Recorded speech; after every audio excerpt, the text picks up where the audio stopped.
Right beside the darts of the plan. What's though they ain't made an art of the man? The new knowledge of power. One more prayer. Knowledge is power, and power is knowledge. Break the chains and experience the knowledge. Find power in power, and truth in knowledge. Once you know, no one can take your knowledge. I read book after book, studying the power, spend hour after hour, learning black power, destroying lie after lie. For the power found self in these pages of conceptual power. I found the truth and I'm not letting go. Frederick Douglass and Booker T found power. Nat Turner found truth in his darkest hour. Mama Harriet set us free and stood for we. In these pages I found power in our history. UEP birthed the panther in me. In me, never let a fascist pig carry me, not me. Revolutionary thoughts, all I read. Namo for my soul, keep my spirit on high. Revolutionary thought is always on the rise. Yeah, is always on the rise. La. Knowledge is power, and power is knowledge. Break the chains and experience the knowledge. Find power in power, and truth in knowledge. Once you know, no one can take your knowledge. I read book after book, studying the power, spend hour after hour, learning black power, destroy lie after lie. For the power found self in these pages of conceptual power. Our problem was never us, our problems was them. Them being the ones who robbed and took us, kings and queens, nation builders. From stolen legacy to Anthony Browder, building institutions with black knowledge. Build black libraries for black scholars, building black minds, urban philosophy, urban black reads every one place. Black owned bookstores, we support your space. To all black authors, we give much thanks. Knowledge is power, and power is knowledge. Break the chains and experience the knowledge. Find power in power, and truth in knowledge. Once you know, no one can take your knowledge. I read book after book, studying the power, spent hour after hour, learning black power, destroy lie after lie. For the power found self in these pages of conceptual power. Our problem was never us. Our problem was never us. Our problem was never us. Ooh. Knowledge is power. Our power is knowledge. Break the chains and experience the knowledge. Find power in power and truth in knowledge. Once you know, no one can take your knowledge.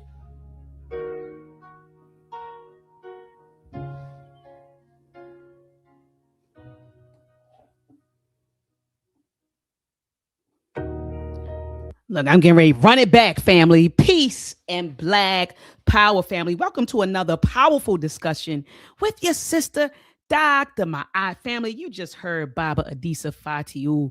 Knowledge is power, family. I think he's on Spotify. I forgot where the Baba told me he was, but I'm going to drop the link in the description so that you can stream all of his music. His album is fire, I promise you. So I'm going to put a link so you can check out more of his music, family, in the description of this video. I see the Ma'adian families in the building. Hold on, I got to shout you all out. Let me stop sharing this screen. I got to shout you all out. Who's in the building? Peace and love. I see it say Black Bay Lou is in the building. He said, oh, I like this topic, sis. Peace and love to your Black Bay Lou. I see the great Dr. Dennis Asar Winkler's in the building. He said, peace, family. I'm ready for this. What up, Dot? Peace and love to you. It says Galactic Seed is in the building. Peace and love to you, Galactic Seed. I see my E5 twins are in the building. They said the BB5 Hodier family and race first. Twins, where y'all been, man? You used to be in the chat all the time. Where y'all been? I know you all are doing your thing down in there, down in Florida. PLM family down there doing your thing. Hop back in, though. I miss seeing you. I see the great Baba Gregory Torrance is in the building. He says, Hotep family, ready for the bill. Uhuru Sasa. Peace and love to you. Tim Jones is in the building. Peace and love to you, Tim Jones. He says, peace to the chat. Hope all is well mentally and physically. Hope all is well with you too, brother Tim Jones. Peace and love to the famous African, Bibi Fahodier and Race First. I see him, y'all, and the Warriors in the building. The Warriors are in the building. Another one of my E5 twins are in the building. He says, Bibi Fahodier, the great Dr. Craig Samuels in the building. He said, peace, Dr. Ma'at, and the black chat. And we also see, who's this right here? My son is in the building. Haki is in the building. Peace and love, Haki gang. He said, peace and love to the family. You got the great moderator, Tiffany 410 is in the building. Peace and love to you. And he said, what's up? Any Odom, I'm sorry. Said, what's up, Doc? Oh, this Amon. My warriors in the building. Peace and love to Amon. Amon, I know you ready to get it tomorrow. We gotta. My man is. But look, that's one of my students. That's my guy though. He's getting ready to conduct a workshop, family, tomorrow. He's conducting a workshop where he's going to be teaching children how to build a solar powered electric car. He's been working all week on that. We salute you, Amon, for all of the work that you are doing. Family, tonight's going to be off the chain. Tonight's is going to be off the chain. I have with us a mighty warrior, a scholar, a father, a husband, a writer, a community activist, a leader, an organizer, a creator. It's so much. The brother got it going on, okay? And I hold him in very high regard. And I say this all the time. I've learned so much from this brother. I've learned so much from him. He's actually one of the few brothers that are a few years older than me that I call Baba. And you know, when I call somebody Baba, that means something to me. I don't just call anybody Baba. I don't. And he's one of the brothers. I'm saying, like, you know, he's not too much older than me. But when I look to him, I said, that's my Baba right there. That's my Baba right there. Very, very sharp brother that I learned a lot from. And so tonight, family, we're going to be unpacking some things. But before we do, family, I need you all to head on over to meltrek365.com. Tiffany 410, please put the link in the chat. Grab your hoodie. Family, grab your hoodie. We're celebrating 100 years of institutionalizing the study and the celebration of Black history. So this is a commemorative hoodie. On it, you got Black History Month, Negro History Week, Carter G. Woodson, his picture. And these are quality hoodies. These ain't these hard hoodies that people, these are quality, soft, nice hoodies. So family, make sure that you head on over to meltrek365.com. Grab your hoodie, okay? As soon as you come to the page, all you have to do is click the shop now button. It'll take you to where you can grab the hoodie. All right, it'll take you to where you can, hold on, I didn't mean to bring up the t-shirt. It'll take you to where you can grab the hoodie and you can grab the t-shirt. As a matter of fact, I'm rocking the t-shirt tonight. I'm rocking the t-shirt, family, so that you see it. So you can come here, grab the hoodie, or you can grab the t-shirt, family. And check this out. I know a lot of people say, oh, Black History Month is over, Dr. Ma'at. It's February the 27th. It's over tomorrow. We celebrate on this platform. We celebrate, we learn, we study Black History Month 365 days a year. 365 days a year. All right. And so I see the great mamas in the building. I see Asafo Fatiu was in the building. There go my mama. My mama's in the building. She said peace and blessings to everyone. Young Teezy's in the building. Sam Shavers is in the building. Said my sister, the doctor, our teacher, Ashe. Family, before I bring on our Baba, make sure you thumb up this video. Thumb it up, family. Also share this. We want to get more people. We need to expose some folks to this information, okay? So let's each one teach one. Let's each one teach one right now. You have family group chats. You have social media. You have friend group chats. Take the link, put it out there, get them in this stream because you all are going to learn tonight. And you're going to learn some history that you didn't know. You're going to learn some history, mark my words, that you didn't know. And if you didn't learn something new tonight, email me and I'll cash app you, all right? Peace and love to you, Bob. How you doing? Say, if they don't learn something, email and you're going to cash app them tonight. If they don't learn something, if they don't learn one thing and they say they sat here and listened to us talk and didn't learn nothing tonight, I send them a cash app. I promise you, I send them a cash app. But a BB Fahodier to you, Baba. How are you? A BB Fahodier, race first, Hotep. I'm well. And as always, I just want to extend honors to you first and foremost before I get to moving and forget to do that. Because, you know, once my energy go to my ancestors, they get with me, I'll be gone. I'll be in the zone. So right, I'm with you, Baba. Right beginning, extend honors to you for the mighty and the beautiful work that you do. And I want to take this moment to say something on this platform to those who listen to you, to those who watch you, who may not know how to actually situate you. And I want to do that for them tonight. Dr. Ma'at comes in the tradition of the intellectual warfare. That's the tradition that Dr. Ma'at is coming in. She's following the path of Jacob Carruthers and all those guys who was actually charting the way and doing intellectual warfare. Each and every one of us connects to a tradition within our culture. We all come out of the Black radical tradition in some capacity. You just have to figure out and find out where you at. Sometimes you can't do it on your own. It requires the assistance of others who are watching you, who are observing your work, and they may help you understand, like, this is your lane, this is your tradition right here. Now your task is to carry that tradition on. And Dr. Mad is doing a beautiful job in carrying on the tradition, adding to the tradition of the intellectual warriors. Ashe, Baba, and Asante Sana for that. And family, I want to share with you, Baba helped me understand that. I had no idea. You know, I'm in Jamaica celebrating my birthday. I'm on the phone with Baba. Baba's like, where you going? I was like, I'm going to a maroon site, Baba, to get this information, to get this knowledge. He's like, oh, okay. It was either my 42nd birthday or my 43rd birthday. I'm leaning towards my 42nd birthday. Mm-hmm. But I remember being on the phone with you, Baba, and you said, you know what, Dr. Mad? I said, what, Baba? You said, you know what tradition you're in, right? And I was like, no, no. And you was like, you said, you know, with Dr. Karang and all of them and Jacob Carruthers and Asa Hill, you know, you in that lane. And I said, really, Baba? And you said, yeah. And so you, and then not only did you tell me I was in that lane, then you gave me books. Check out this book, get the intellectual warfare, grab this. And you helped me to understand the tradition that I'm carrying, the tradition that I'm a part of, and the torch that I'm carrying. And I appreciate that, Baba. And I thank you for that, because I had no idea. It was just, you know how you just kind of working and doing your thing and not trying to figure out exactly what that thing is. You're just kind of working. Yes. And you were like, nah, your lane is intellectual warfare. And I like to fight, Baba. And then now, you know, and I like to fight. And so, and I see why, you know, I see why. And so, Baba, I do appreciate that.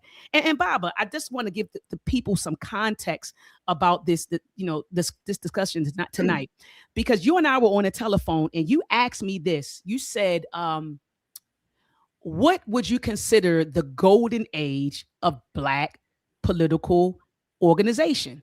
You asked me that. And I may be paraphrasing what you said, but it was something along those lines. And I immediately said, the 1900s, Baba, right? Because in my mind, I'm thinking about W.E.B. Du Bois. I'm thinking about the NAACP, A. Philip Randolph, Bayard Rustin. I'm thinking about Dr. King, SNCC, SCLC, Black Panther, the Black Panther Party, the Black Power movement, the whole civil rights movement. I'm thinking about all that stuff. And so I never even considered the type of political organization that was happening in the 1800s. When I think about the 1800s, especially post-emancipation, I'm thinking about enslavement, right? Typically. And then, you know, the Civil War in 1865, emancipation. Is it 1865, 1863? 65. Okay, 65. So I'm thinking about 65, emancipation. Then I'm thinking about Reconstruction, and then Jim Crow, right? So I'm thinking about that type of stuff when I'm thinking about the 1800s. I wasn't thinking about Black political organization.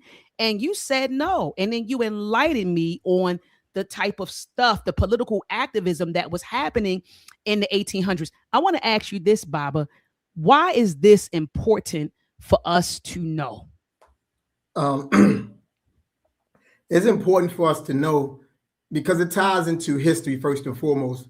History for many Black people, history have been two things have occurred, and I believe I shared this with you. Black history have been subjected to reductionists and revisions. So our history have been reduced and revised. So oftentimes we find ourselves, when we talk about our history, we're speaking from that reduced perspective and that revised perspective. And in doing so, it may not always be our intent to convey misinformation, but nonetheless, misinformation is conveyed because we have a false perspective of what it is.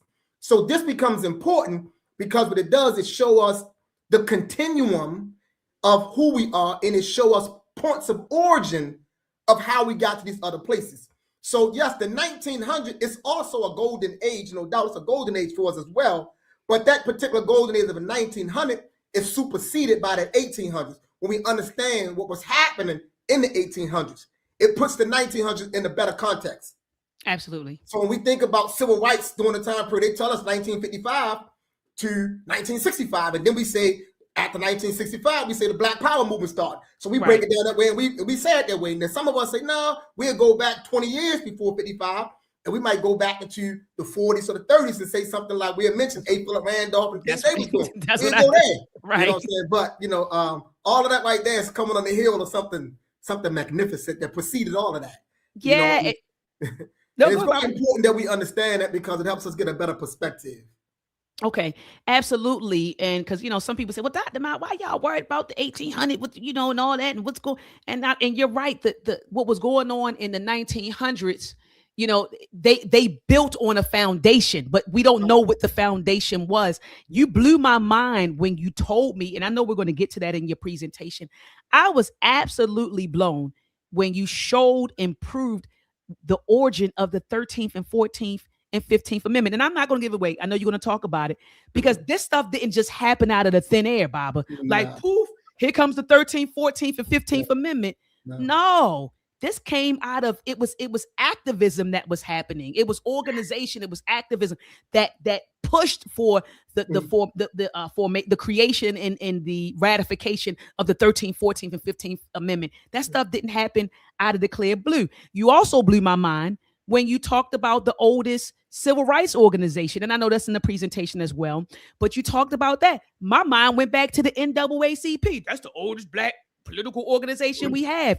So the information, family, tonight is going to be mind blowing. I just ask, family, that you share this live, share it, bring your children into this live, and let's sit back while Baba takes us back in time, family. Baba, without further ado, I'm here. Like you always, I'm here as a student learning. And Baba, I appreciate that. You go ahead and rock and roll, Baba. Quick question. How do we share? There's a plus. There's a screen down there with a plus sign. I see that. Yep. You click that. And then I go to slides and PDFs. Yep. We have however you want to share it. If you want to share it by clicking on your slides, you can, or you can select like full screen or entire screen and then kind of share that way. So it just depends. Okay, so let me see, because I never did. So let me see. Video, images, file, share screen. Mm-hmm. Share screen. How do I get to my PowerPoint? Is your PowerPoint already open, Baba? Yes, it's open on my computer. It is. Okay, so if once you hit share screen, I know for me, when I hit share screen, I can hit, I hit that box with the plus symbol. Hit that first. And then you hit share screen. And when you hit share screen, it's 3 tabs that come up. Yes. Chrome tab, window tab, or entire screen. I usually click entire screen. And then once I click entire screen, I select the screen that I want. And then I click share. Like once you click the screen, the blue share button will light up. And then you just click that. Okay, so I click entire screen. Let me see. And then does it say like screen 1 or screen 2? I have 2 screens. So does it, or it's just one screen that's right there? Oh, there you go. You just did it, Baba. You good. Yeah, I see, but I don't see that PowerPoint though. You have to minimize now the screen. So minimize your window. And once you minimize your window, because right there you go. So minimize your window. Now click on your PowerPoint. Just click on your PowerPoint. Because I see what you're doing. I can see what you're doing now. On the bottom right, click on the PowerPoint icon. Wherever your PowerPoint is, just click it on because we can see your screen. Okay, so let me try to get to this thing now. This looks really confusing to me. Yeah. But Baba, you see on the bottom ledge where you have all those tabs and you see your PowerPoint icon? Just click, there you go. And then just click on your PowerPoint. There you go. And scroll to the top. And once you scroll to the top, okay, you want to start right there. There you go. We see you. We see you, Baba. Well, I don't see y'all no more. It's okay. Keep rocking out. We see you. Go ahead, rock out. Okay, right, so here we go then. So I'm going to give some context to how we get here as well. Okay. Our conversation played a part in me answering that question, but just for the sake of those that's listening in, I want to talk a little bit briefly about how the conventions even came about, or during the conventions per se. And for those that may not have heard this before, I want to say it again real briefly, is that around the year 2020, during that time period, just looking at social media and reading a lot of posts, I noticed many individuals were making critiques of, coming out of 2019, 2020, I began to see an uptake in the critiques of the Black Lives Matter. And I'm not necessarily a fan of them, but I just was hearing all these critiques. And the way my mind works is like, if there's a problem, rather than constantly talking about it, figure out a solution to the problem. So for me, I felt like rather than consistently talking about Black Lives Matter, my thinking was they only were able to do what they did, if we be honest, is because there was a void left there for them to step into. And that void was left there because those of us who say we are Black nationalists, Pan-Africanists, Afrocentrists, nationalists, revolutionists, in many instances, we had retreated from the battlefield. In many instances, we retreated from the battlefield. We left a void. They stepped into the void and they did what they did. So my thinking became like this. So rather than constantly critiquing them, what can we do? What's to be done? So my mind said, let's reintroduce and reconceptualize race first. Now, for those who may be wondering, I'm not saying that I created the terminology race first. I'm not saying I coined it. We know race first was popularized through the Honorable Marcus Garvey, but race first in and of itself is a coinage that comes from him, that comes from Hubert Harrison. And Hubert Harrison was a student of Henry McNeill Turner of the 1800s, who had a concept called race patriotism. So race first grows out of race patriotism. It comes out of the 1800s. So for me, I said, let's reintroduce and reconceptualize it and use that as the rallying call to begin to build momentum towards national consciousness, because I realized that our consciousness nationally was real low, and it's still low. We're lacking in Black consciousness the way that it should be. So race first was put forward as a strategic move to start doing race first rallies with the intent to build momentum, to build mobilization, to build the concept, to get the word out, so we can move towards the National Race First Convention, which was going to happen in 2025. So it was always called for 2020. It was always called for a convention was going to happen in 2025, which we did. We just had it back in September 2025. Oh yeah, Bob, and we're going to build on that right after your presentation. We definitely going to build on that. We had that, so that's how we got here. So I wanted to give some background for those who could kind of follow why we're talking about the conventions. So the National Negro Convention Movement, 1830-1893, a 63-year chronicle of national deliberation and self-determination. So first thing, we need to be very clear that you had the national and you had the state conventions. The National Convention, a National Negro Convention, was a nationwide gathering of Black leaders, delegates, and organizations convened to deliberate on issues affecting Black people across the United States. That was the national. And then you had the state conventions. A state Negro Convention was a state-level assembly of Black leaders and delegates convened to address issues specific to Black people within a particular state. Now, tonight, I'm only focusing on the national conventions and not all of them, but a very significant amount of those national conventions. But the state conventions was where those delegates met at a state level, and then when they met and they deliberated and they put forth their issues, they would elect and nominate and send delegates to the national convention. And then at the national convention, they did other work there. So the National Negro Convention Movement, 1830-1893, was the first national political movement created and led entirely by Black people, Black leaders, Black activists, Black abolitionists, and you can go on Black educators, Black writers, you name it. It was composed, all of them. And this movement was created. And it lasted for those 63 years. Very important.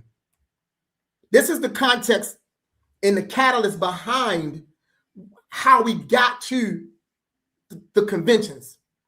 So in 1829 in Cincinnati, to curb the growth of free Blacks in Cincinnati, Ohio, white city officials began enforcing Black laws from 1804, which required Black residents to pay $500 bond and provide court-certified evidence of their freedom just to live in the city. Tension began to swell, and eventually during the month of August 1829, erupted into a coordinated white mob attack against Black neighborhoods. The violence lasted for several days. Homes were burned, businesses were destroyed, and many residents were killed or injured. It's estimated that over 1,000 white people were involved in this event. As a result of this event, over 2,000 Black people immigrated to Canada. This happened in 1829. This brother here, Hezekiah Grice, a Black leader, abolitionist, organizer, and political visionary from Baltimore City, he was incensed about it. He was fed up. He was fed up with the stuff that was happening to Black people all over this land, and we wasn't responding nationally. So what he began to do, Hezekiah Grice raised the idea of a national convention. He circulated it amongst Black leaders and pressed the necessity of such a convention in response to the Cincinnati racial violence and mob attack against the Black community of 1829, the worsening condition of free Black people, the colonization schemes, and legal repression and racial violence. He communicated the idea of a national gathering to Black leaders in other cities, especially Philadelphia, because he observed a need for collective national level Black political deliberation and a lack of a unified Black national response. Those two things still exist amongst us today. We do not have a national level political deliberation that's taking place, and we do not have a unified Black national response. I understood that as well, and this was the behind me pushing for the National Race First Convention. It was always about trying to get us to national consciousness. So we had what is known as the antebellum conventions, which ran from 1830 to 1861. In 1830, in Philadelphia, you had what is known as the Convention of Colored People, people of color, and it lasted from September the 20th through the 24th. They put out an address first and foremost, and these words are their words. These are not my words. This comes out of an official document, and I'm just reading it. So the address goes like this: to the free people of color of the United States. It is to obviate these evils that we have recommended our views to our fellow citizens in the foregoing instrument, with the desire of raising the moral and political standing of ourselves, and we cannot devise any plan more likely to accomplish this end than by encouraging agriculture and mechanical arts. For by the first, we shall be enabled to act with a degree of independence, which as yet has fallen to the lot of but few among us. And the faithful pursuit of the latter in connection with the sciences, they're talking about science in 1830, in connection with the sciences which expand and ennoble the mind, will eventually give us the standing and condition we desire. They put the address out. Then the convention happened in that convention. So these are just some of the major issues raised that I poured out. There was many more. The first thing they thought about doing in 1830, formation of a national governing body, which they call the American Society of Free Persons of Color, for improving their conditions in the United States, for purchasing land, and for the establishment of a settlement in the province of Upper Canada. Another issue, endorse Black immigration to Canada. Another issue, reject the African Colonization Society. Another issue, the moral elevation. And you're going to see this moral issue pushed a lot throughout these conventions. Another issue, agriculture and mechanical arts. The 1830 Color Convention was foundational in creating the first national Black political structure, because they didn't call this the first convention. This is the first convention, but they didn't call it the first convention. This was called, what I got up there, the Convention of the People of Color. And this is their organizational breakdown. The organizational framework of the American Society of Free Persons of Color. Now look at this. I'm gonna take a little time here. This is how organized they were in their thinking. And we're talking about Black people in a time period when chattel enslavement was legal. You couldn't read, you couldn't learn to do none of that stuff. We talk this time period, this is their thinking, these are their words. Category identity, American society of persons of color, to improve conditions and purchase land in Upper Canada. They had president, vice president, they had the treasurers, the governance, they had a board of managers, 15 members, 9 members to a quorum. They had standing committees, corresponding committee, the financial committee, the soliciting committee, and the publishing committee. They had the networks, the auxiliaries. The auxiliaries were to report to the parent, meaning they was building, they wanted to build chapters of this particular society throughout the United States of America. So in the very beginning, they're already thinking about nation building, nation building sentiments. That's what they wanted to construct, because they knew that it made no sense for them to try to get into the political arena that these white boys had set up. So they said, what we're going to build something parallel to it, something that we can regulate and we can run and work for us. That's what they set out doing in 1830. And that particular organization operated from 1830 to 1831. And the reason why it kind of fizzled out, if you will, is because the conventions itself took over the work of that organization.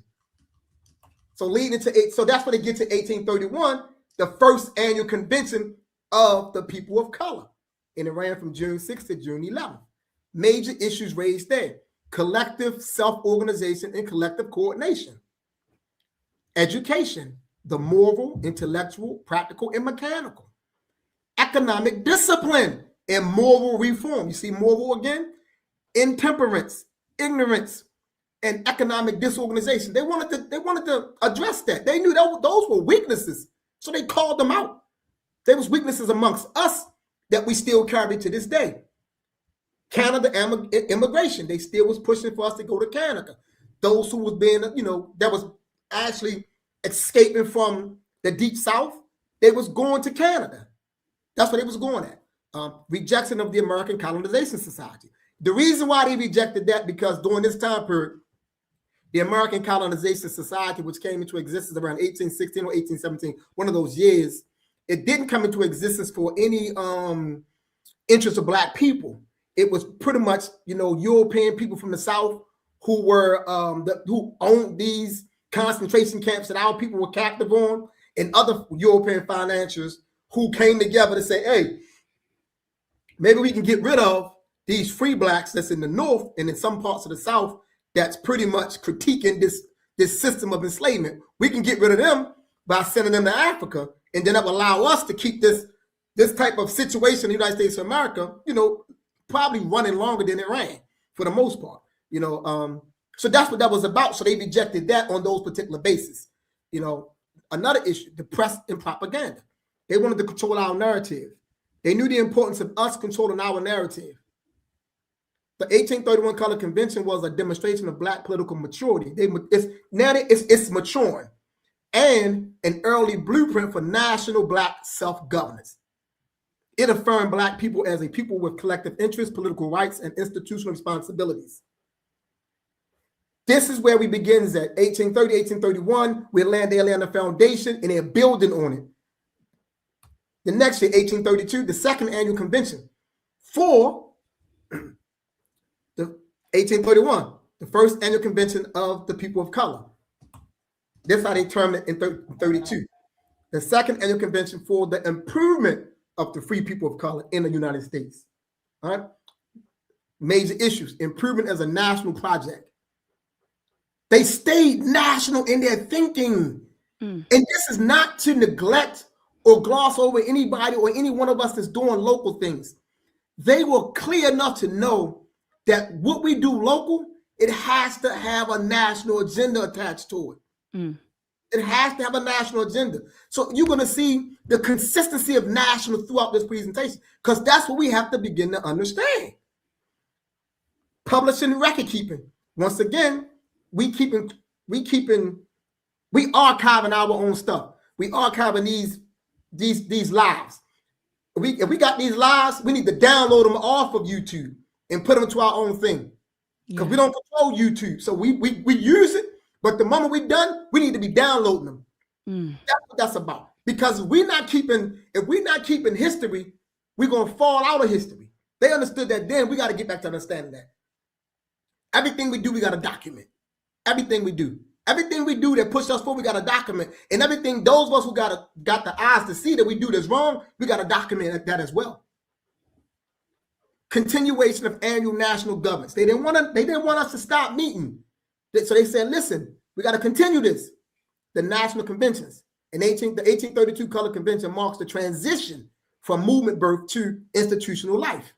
It begins to look like a parallel national political system. It further crystallizes in 1835. 1833, the third annual convention for the improvement. You see the improvement. Once again, major issues. Canada immigration, colonization, and the American Colonization Society, temperance, moral reform. Listen to this. Total abstinence, anti-gambling, and creating a national temperance organization. So by abstinence, because many of our people, as always, under oppression, we seek to get numb at times. We want to escape, and we always been doing that. So our people did use alcohol back then, but they knew that wasn't going to help the movement. That wasn't going to be good for the work. So they started pushing temperance. Temperance became its own movement parallel back then. Anti-gambling, we need to regulate our funds better. We can't be doing this. They was against that. So they said, maybe we need to create a national temperance organization that can take the lead and take the charge in that regard. And they began to work towards that. Education is another major issue. Promote the promotion of free labor produce societies and free labor stores. Meaning they wanted us to develop things that came from those of us who were free. So we can kind of, if you will, compete with the stuff that was being produced through slavery. Because they was trying to figure out, how can we crush the system? They thinking, how can we crush this system? So they say, maybe if we do, you know what I'm saying, we promote only free labor produce societies. Now we start just doing everything that's free and we support that. And free labor stores. Maybe that can be what we can use to counter it or shut them down or slow it down. They was thinking about a number of things, our national interests, our freedom, and the abolition of slavery at the very beginning. Now, the American Anti-Slavery Society founded in 1833. The reason why I put this in this presentation is because I want us to be clear. Because many of us talk about the American Anti-Slavery Society, but what we don't know is that society was founded in 1833. We're talking about from 1830, Black people are already thinking national. See, from 1830, 31, 32, and 33, we already national. So these white boys, like I say here, what we don't know is these white abolitionists, if you call them that, they attended Black meetings where Black leaders spoke. They read the Black abolitionist newspapers, and some of them even worked alongside and sometimes behind Black organizers. So they took their lead from us. They learned that national organizing at that level from us. Prior to them creating the American Anti-Slavery Society, they had no national organization. They had other societies that they created to try to speak on a local level, but they wasn't thinking national to that effect. That's us again. That's us once again. So the American Anti-Slavery Society was formed by white abolitionists who were politically influenced and emboldened by the prior national organizing, ideological clarity, and emancipation now demands articulated through the National Negro Convention movement. That's a reality that we need to be clear about, so we can see what our ancestors was doing, what our people were doing, and how they were moving. 1834. Major issues raised again: the Canada immigration, civil rights, and legal inequality. In 1834, 100 years before 1954. But we're going to talk more about that as well. But I want you to keep that in mind. They already talked about civil rights and the legal inequalities, economic exclusion and labor discrimination, education and intellectual development. Once again, moral reform and communal discipline. They knew we had to be more disciplined in our communities because we did have Black communities. And sometimes because of the indiscipline within those communities, it made it easy for white people to come in and do the things they was doing, right? So check this out. So we talk about 1834, the indiscipline in the communities is why white people was able to come into communities and still kidnap free Black people. They was doing that way before 1850. And this right here is what played a part in David Ruggles coming on the scene when he began to do what he was doing. He started his committees in New York to prevent the kidnapping of free black people. Because this was happening because we lacked some discipline in some time periods. So they said, we got to address that. And they spoke to him. Once again, institution building a national organization. Self-definition, identity, and historical consciousness. So the 1834 convention functioned as one, a proto-national Congress. Two, a counter-colonial political assembly. I say colonial because those Europeans, that's a settler colonist. That's what they were. They were settler colonists. You know, that's what they were. We got to call them as they are, among many other things. And three, an early articulation of black self-determination, institutional independence, and ideological clarity.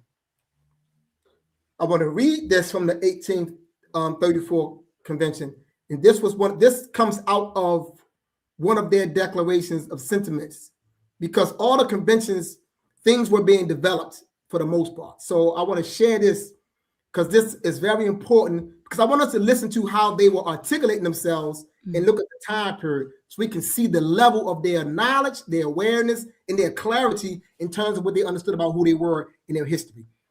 So the Declaration of Sentiments, it says that this convention earnestly deplored the depressed condition of the colored population of the United States, and they have in vain searched the history of nations to find a parallel. They claim to be the offspring of a parentage that once, for their excellence and of attainments in the arts, literature, and science, stood before the world unrivaled. We have mournfully observed the fall of those institutions that shed luster on our mother country and extended to Greece and Rome those refinements that made them objects of admiration to the cultivators of science. We have observed that in no country under heaven have the descendants of an ancestry once enrolled in the history of fame, whose glittering monuments stood forth as beacons, disseminating light and knowledge to the uttermost parts of the earth, reduced to such degrading servitude as that under which we labor from the effect of American slavery and American prejudice. What's one of the things I want to point out, if you listen to what they were saying, they understood that they were a part of the African historical continuum. They understood that in 1834. They was not delusional about who they were. They understood a mother country. They talk about how great these people were themselves. So we got to be clear, like they're showing us something. They are talking to us, they are articulating to us, and they still are doing that to this very day. 1835 convention, June 1 through June 5. The relation to the American Anti-Slavery Society. They wanted to talk. So what happened was they began to debate as to whether or not they should work with them. So big debates came about, and then some of them, as always, we're not always on the same page. Some of them said, "Yeah, I think we can work with them." Some said, "No, we don't need to work with them. We got to stay what we're doing, what we was doing." So that discussion and that debate went on for several years, though. But I want y'all to understand why it's there, because that was an issue that came up during this particular convention. The formation of a national moral reform society. Remember 2 conventions back, they was talking about the need to create that moral society. And this one right here, they began to talk more about, hey, let's make this thing a living reality. Voting and election legitimacy for the delegates. So they saying now, what legitimizes a delegate? Can anybody just show up? So they started having that discussion now, what the voting should look like. They're formalizing political deliberation. They're formalizing Congress. That's what's happening here. And they also said that they wanted to establish a holy day for us, a fasting and prayer day for the enslaved, the 25th day of June, to be kept as a day of fasting and prayer in behalf of our suffering brothers in slavery. Now we need to get back to that, because they set that in motion. They set that in motion over 100 some years ago. So we get back to that. We don't necessarily have to say we're going to fast, but we should honor the day. We should remember the day.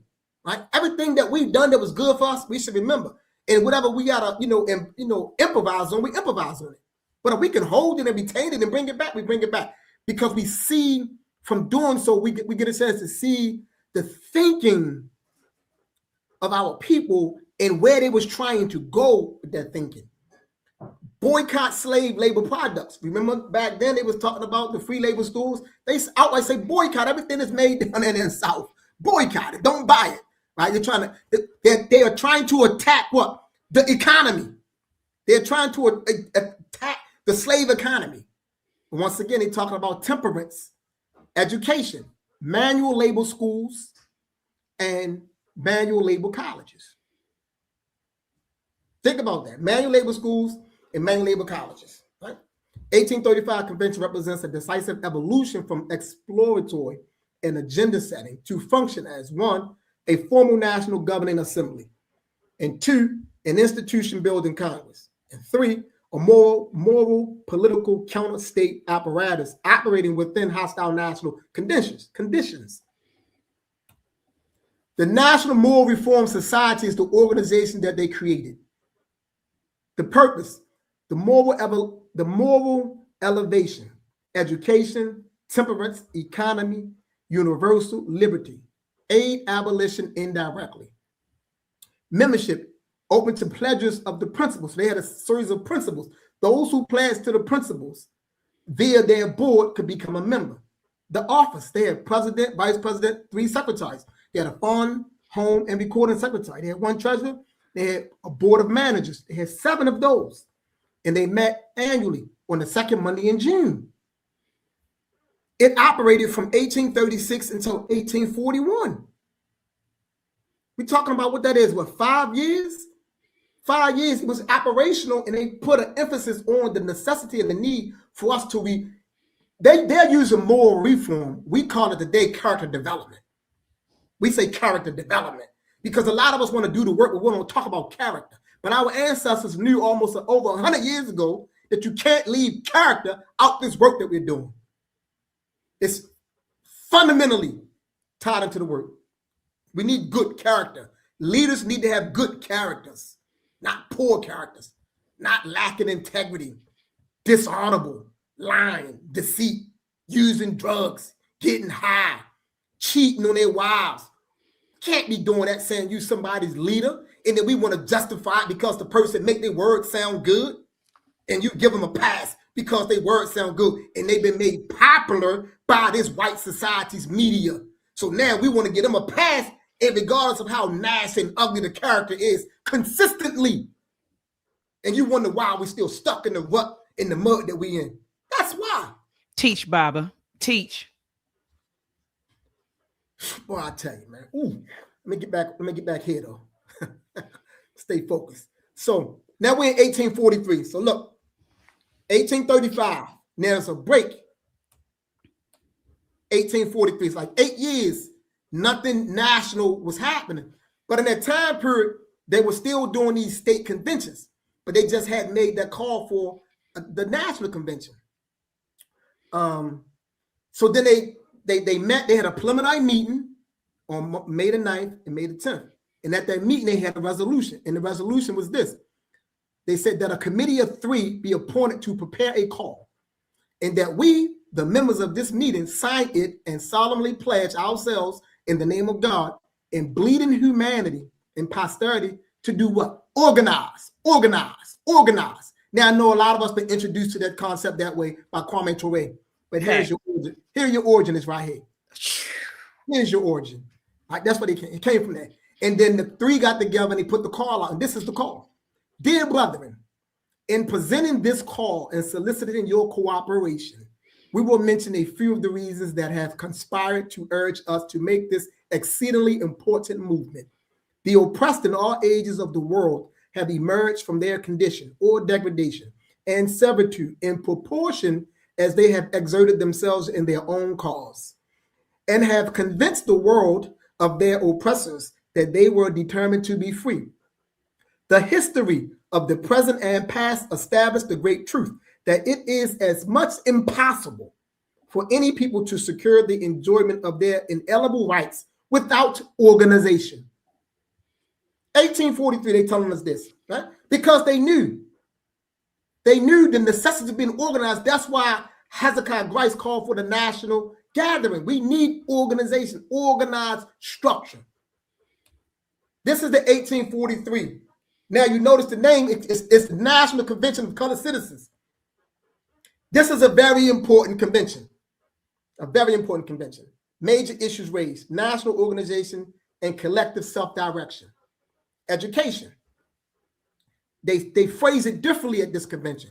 Essential for elevation and freedom, and they framed it as a national survival issue. When you get into the proceedings and you're reading the proceedings, they're framing it as a national survival issue, education. They talked about the abolitionist strategy, the moral suasion versus the physical resistance, which was crystallized with Henry Highline Garnett and Frederick Douglass. Let me stop right here for a second. This is the convention that Henry Highline Garnett presented his speech to the enslaved, his radical speech to the enslaved. His speech was not adopted, so it never made it into the resolutions. But I'll bring it up. This is why I'll bring it up. He never stopped doing the work though, because he knew all of them was regulated by the structures that they put in place. So even though he put forth a beautiful speech, a justifiable speech, but they were not ready in 1843 for physical resistance.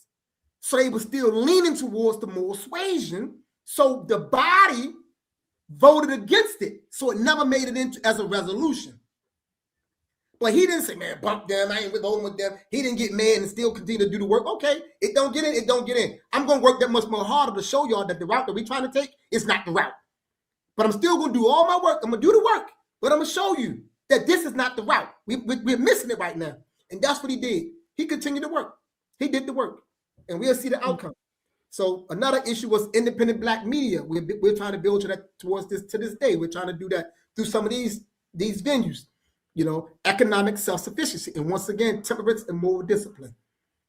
The 1843 convention functioned as a national political assembly, a counter-oppressive organizing body, an institutional response to systemic exclusion to reclaim and restore the struggles from as a national liberation project.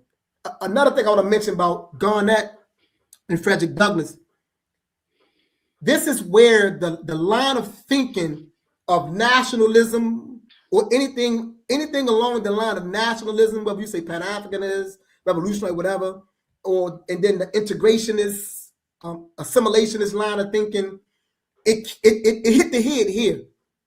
But then it further crystallizes it starts with Douglass and Garnett, and it further crystallizes with Douglass and Delaney. But this is where it's at. So when you're looking at these traditions and you're tracing them back, if you're looking at Dr. King, A. Fuller Randolph, and you keep on going back, you're going to trace them directly back to Frederick Douglass. That's the line they're coming out. When you look at Malcolm X, Marcus Garvey, and all of them, you're going back to Garnett. You're going back to Delaney. That's the line they're coming out of. And we have to understand that because it's still operational to this day. It's still, we still have those two polarizing things that we're still trying to resolve. Some of us are still leaning towards moral suasion. We still believe that we can change these conditions by trying to appeal to demons. We're still there. So we haven't overcame that. That's still with us to this day. So we have to understand how these lines have evolved and how they're moving. I know the line I'm running out of. Even Dr. Maya, with the intellectual warfare, she have the Garnett line. That's the Garnett, that's the Delaney line. That's the line you're in. That's the line I'm in. I'm in the Garnett, the Delaney line.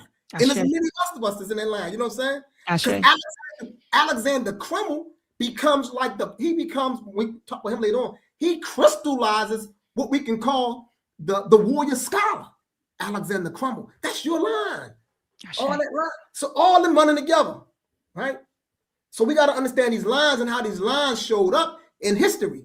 And they showed up at these forums, these platforms with this convention. And that's why this convention movement is so important. Let me keep it moving. 1847, Detroit National Convention of Colored People. So once again, education, academic and college, treated as a strategic national necessity. Right? Abolition strategy. Once again, It's the moral suasion versus the political action. Again, it's still going on in 1847. State, this time, they're talking a little bit about self-defense as a national necessity. They got a resolution, resolved, that this convention recommend to our people the propriety of instructing their sons in the art of war. That's a switch. That's a change from 1843, but it's a 4-year gap. 1847, now it's a switch. They saying they are lending to your sons, plural, in the training of the art of war. That's why they had got to that place.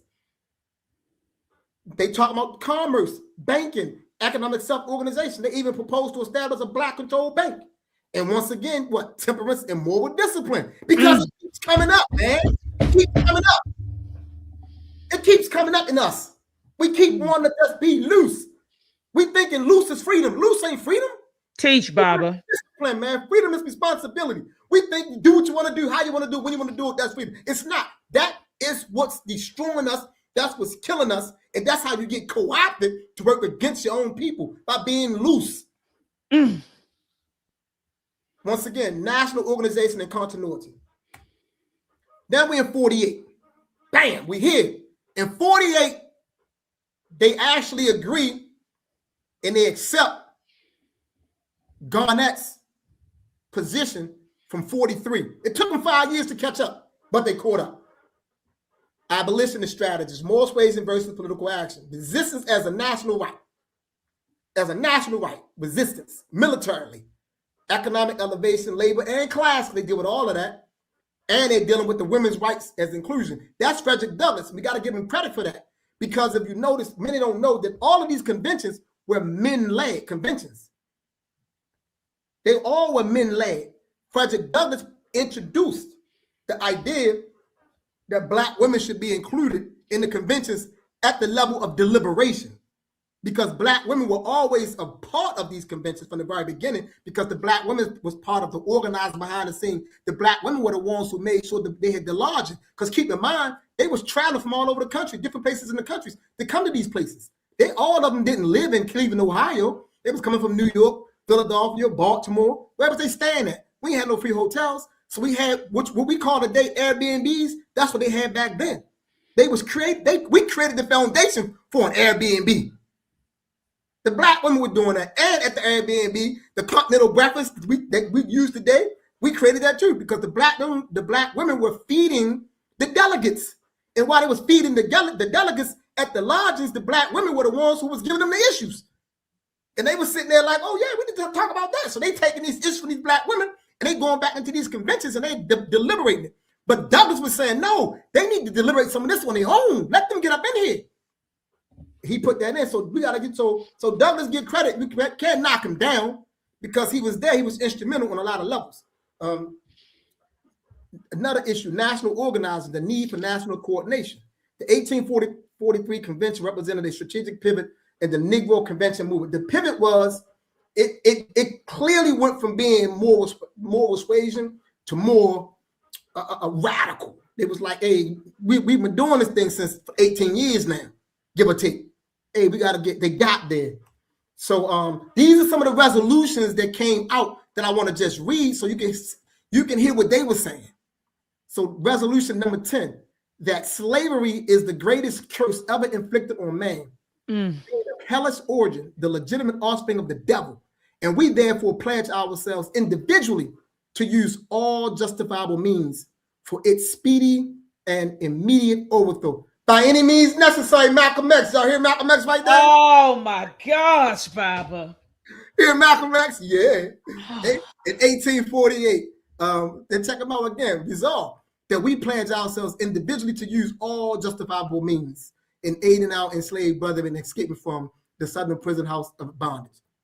Number 22, whereas we find ourselves far behind the military tactics of the civilized world, therefore we resolve that this convention recommend to the colored freemen of North America to use every means in their power to obtain the science so as to enable them to measure arms with assailants without and invaders within.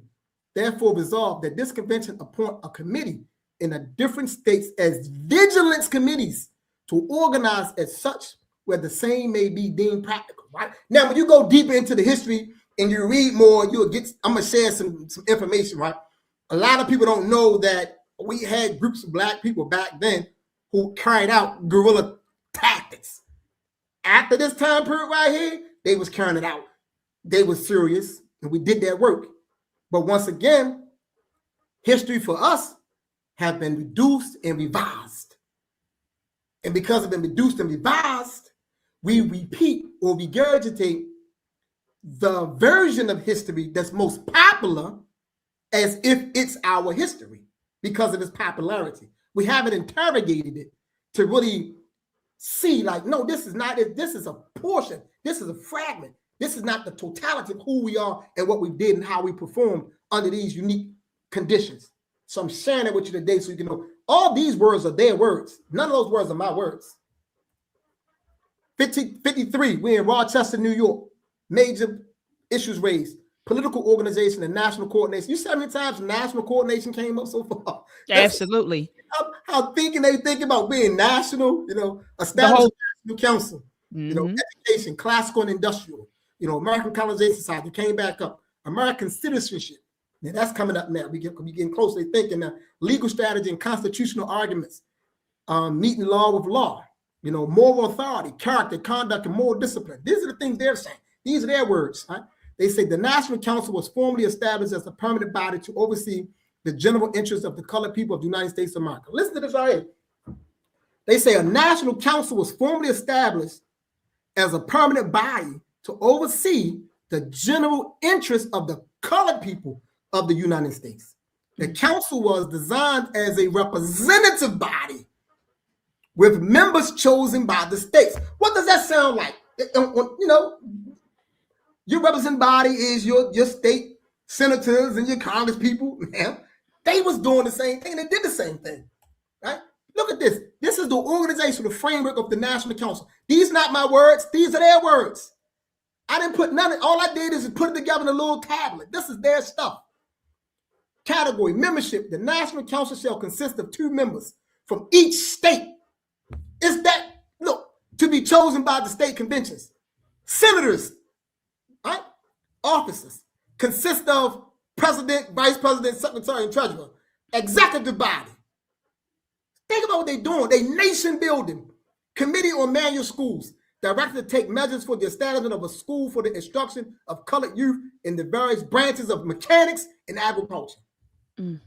Bureau of Industry, designed to establish a medium of communication between colored mechanics and the public, and to ascertain where situations can be obtained for colored youth. Committee on National Library, establish a collective and preserve such information, collect and preserve such information as may be of use to our people. Committee on Business Relations, tasked to ensure and to inquire into the various branches of business in which our people are engaged, and to recommend such improvements as may be thought proper. Look at the thinking, the organizational thinking, the vision. Like, this is where we got to get to. And you get here when you apply yourself to studying and not just listening to these YouTube personalities that's flim-flamming. Come on, Baba. These YouTube personalities that's flim-flamming, and you want a sound bite on Instagram. You want a 90-second sound bite, and you think you're gonna learn history through that. You must apply yourself. Come on, Baba.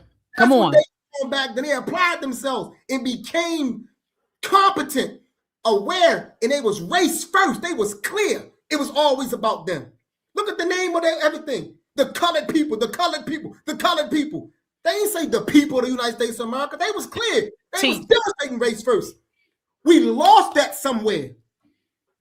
During this time, but they was clear about that. And they knew that, and they knew it was about being national.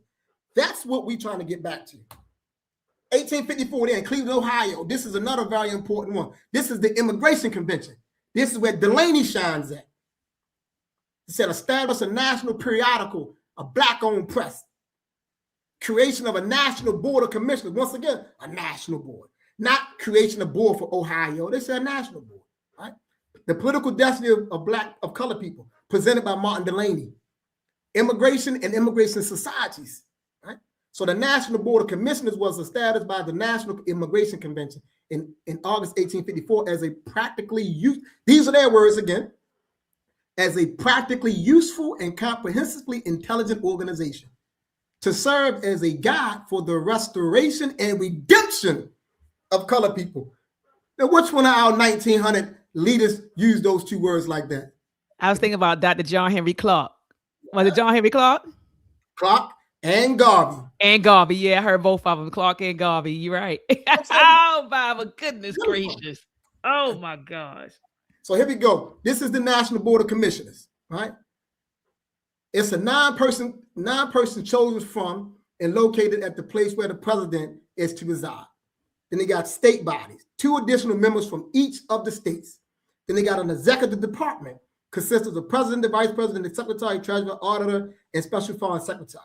They got domestic relations, a committee to take cognizance of social, local, municipal, and state interests and investigate the price of lands and other real estate.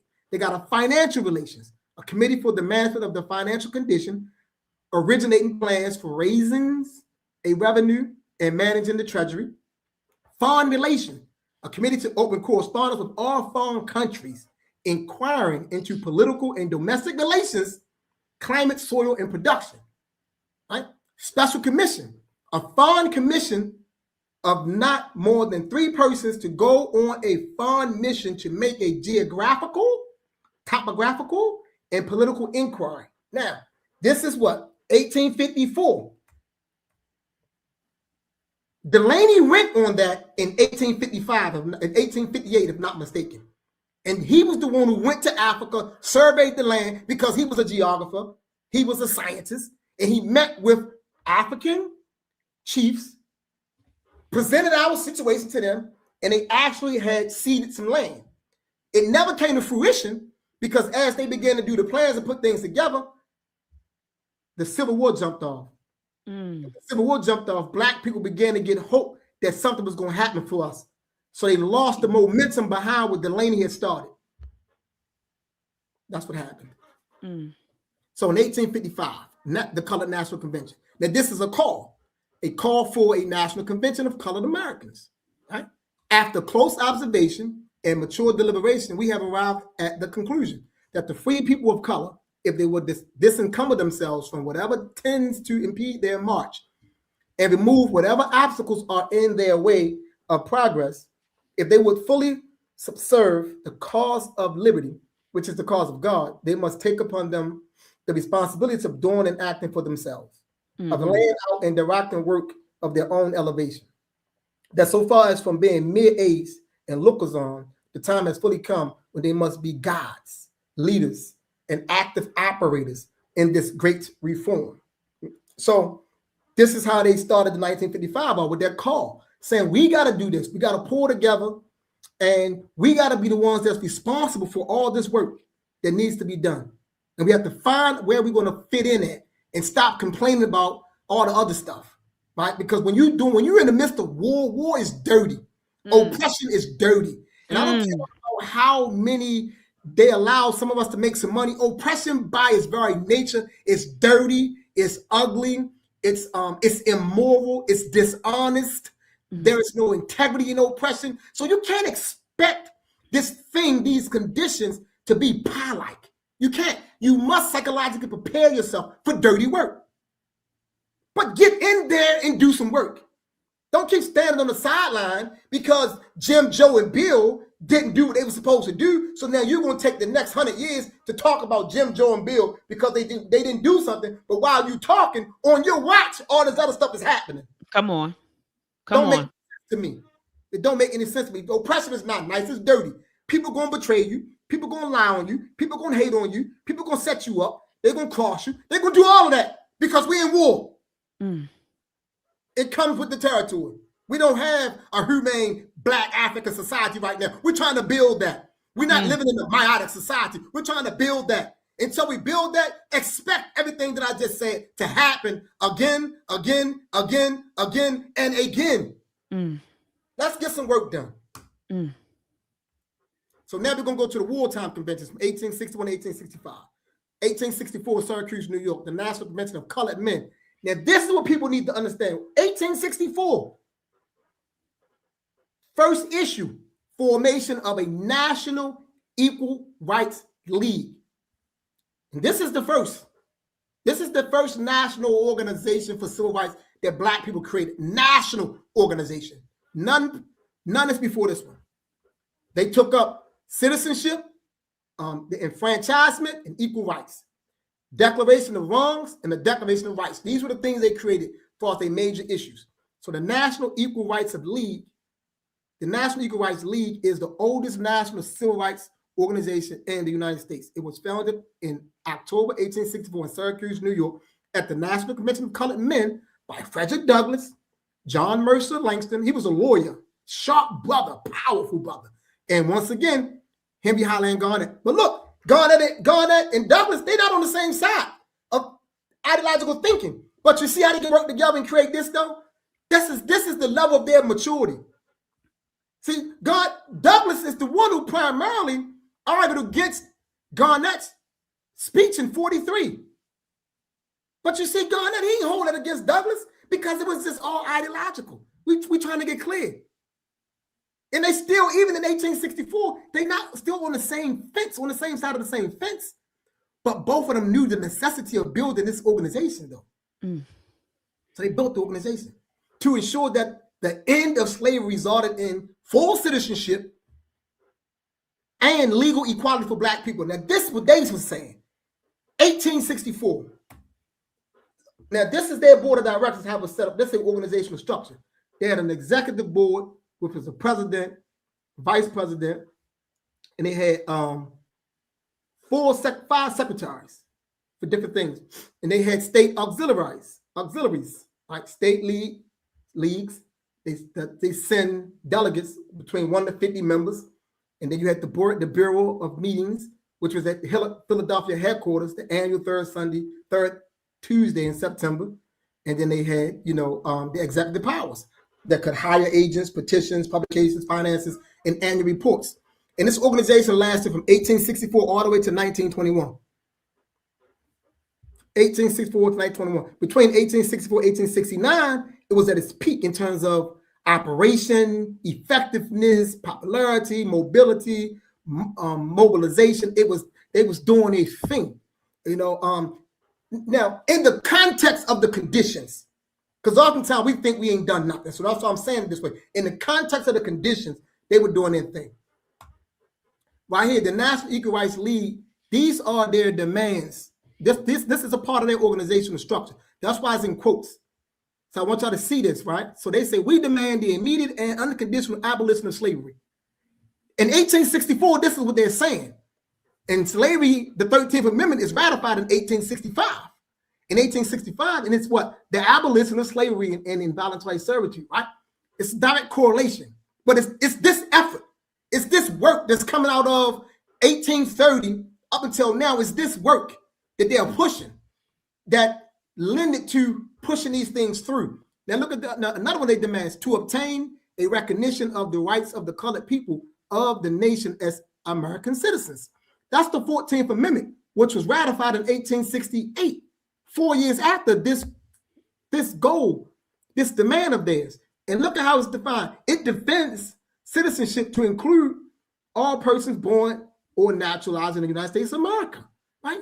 That's Black people instrumental here. And once again, that as citizens of the Republic, we claim the rights of other citizens, right? The 14th Amendment guarantees equal protection of the laws. It's saying, once again, that's us. And the last one is the 15th Amendment. We want the elective franchise in all the United States now in the Union, and the same in all such states as may come into union thereafter. The 15th Amendment, which was ratified in 1870, prohibited the denial of the right to vote based on race. Now, this was built into their organizational structure. This in the organizational structure. So the following year, 1865, they convened a meeting.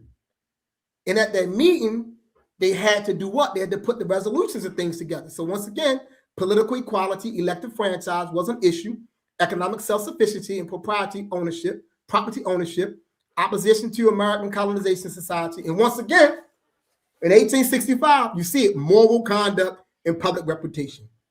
1865 convention represents the culmination of the Color Convention antebellum era.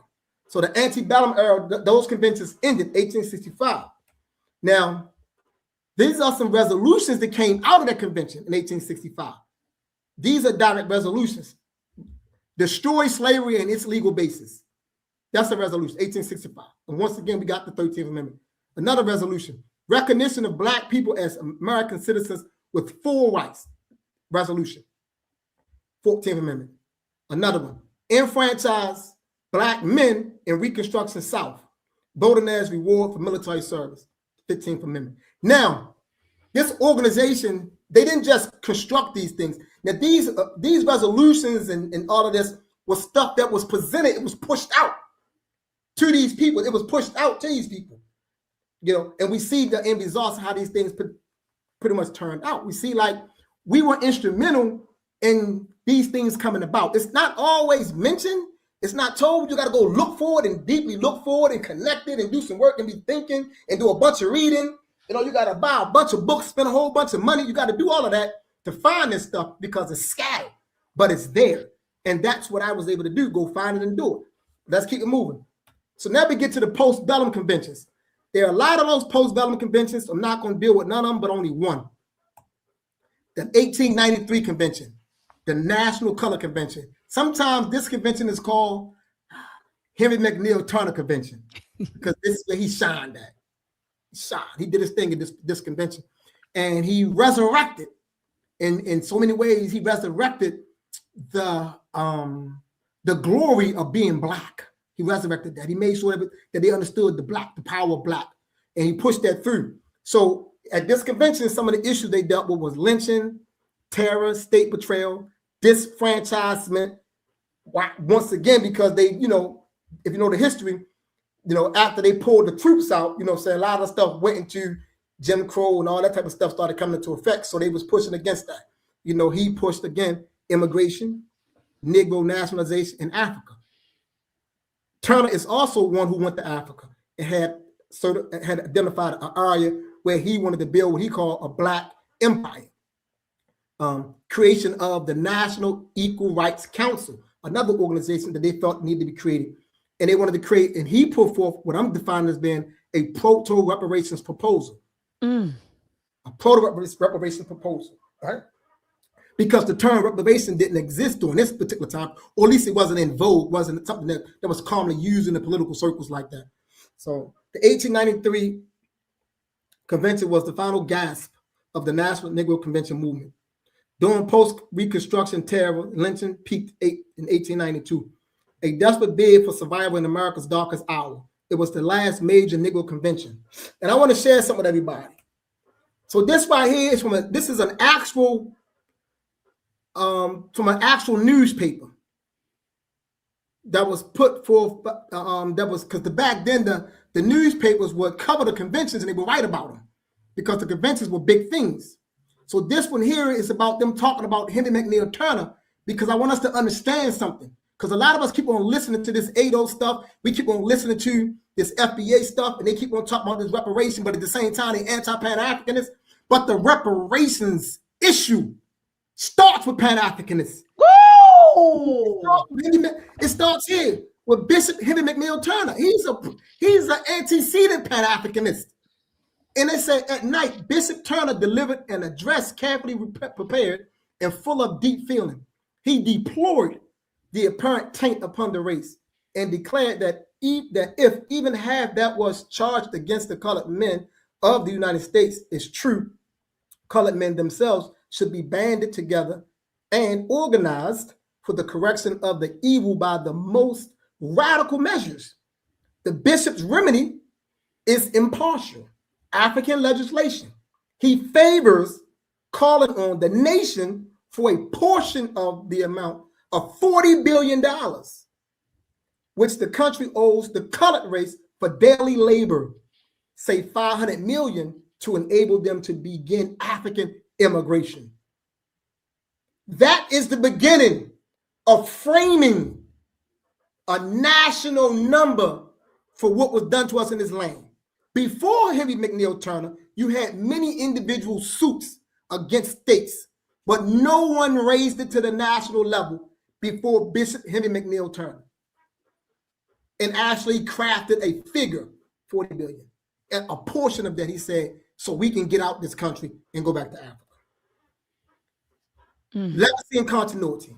From 1830 to 1893, these national conventions forged a political tradition that laid the groundwork for the Pan-African Conference, the Niagara Movement, the NAACP, the International Conference on the Negro, Booker T. Washington's, the Pan-African Congresses, and the UNIA Convention.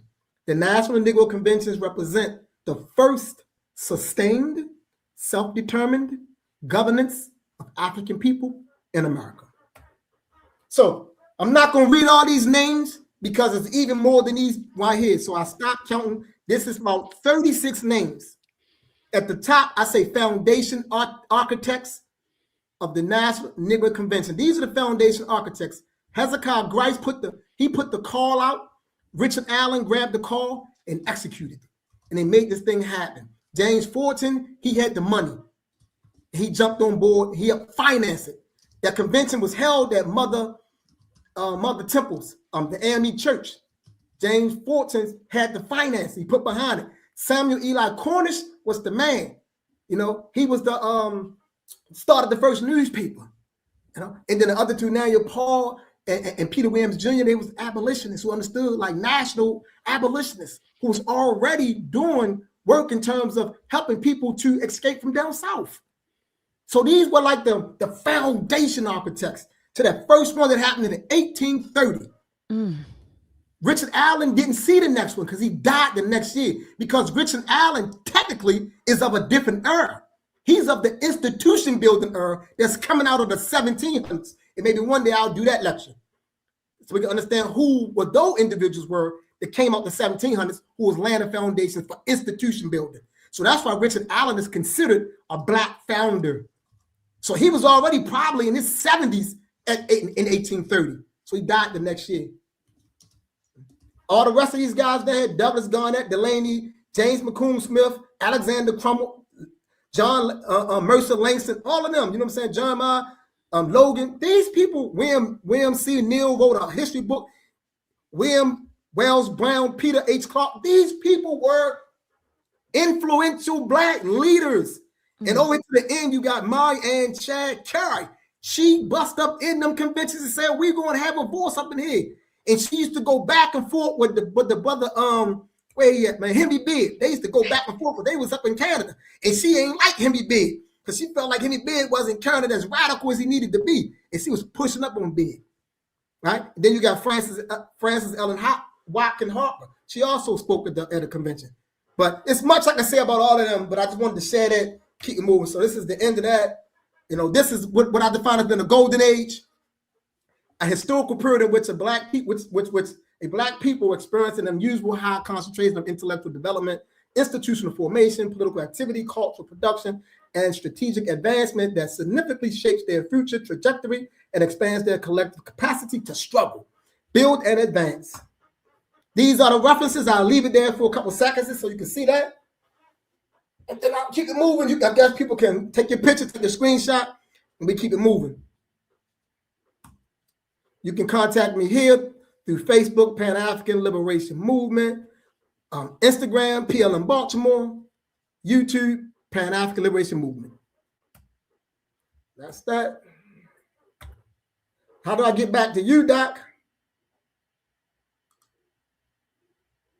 Sorry about that, Bob, but just now you hit that same button that you clicked to share. Yes. Yep. It says right there, stop sharing, stop sharing. There you go. You see me, Bob? We back. Yes.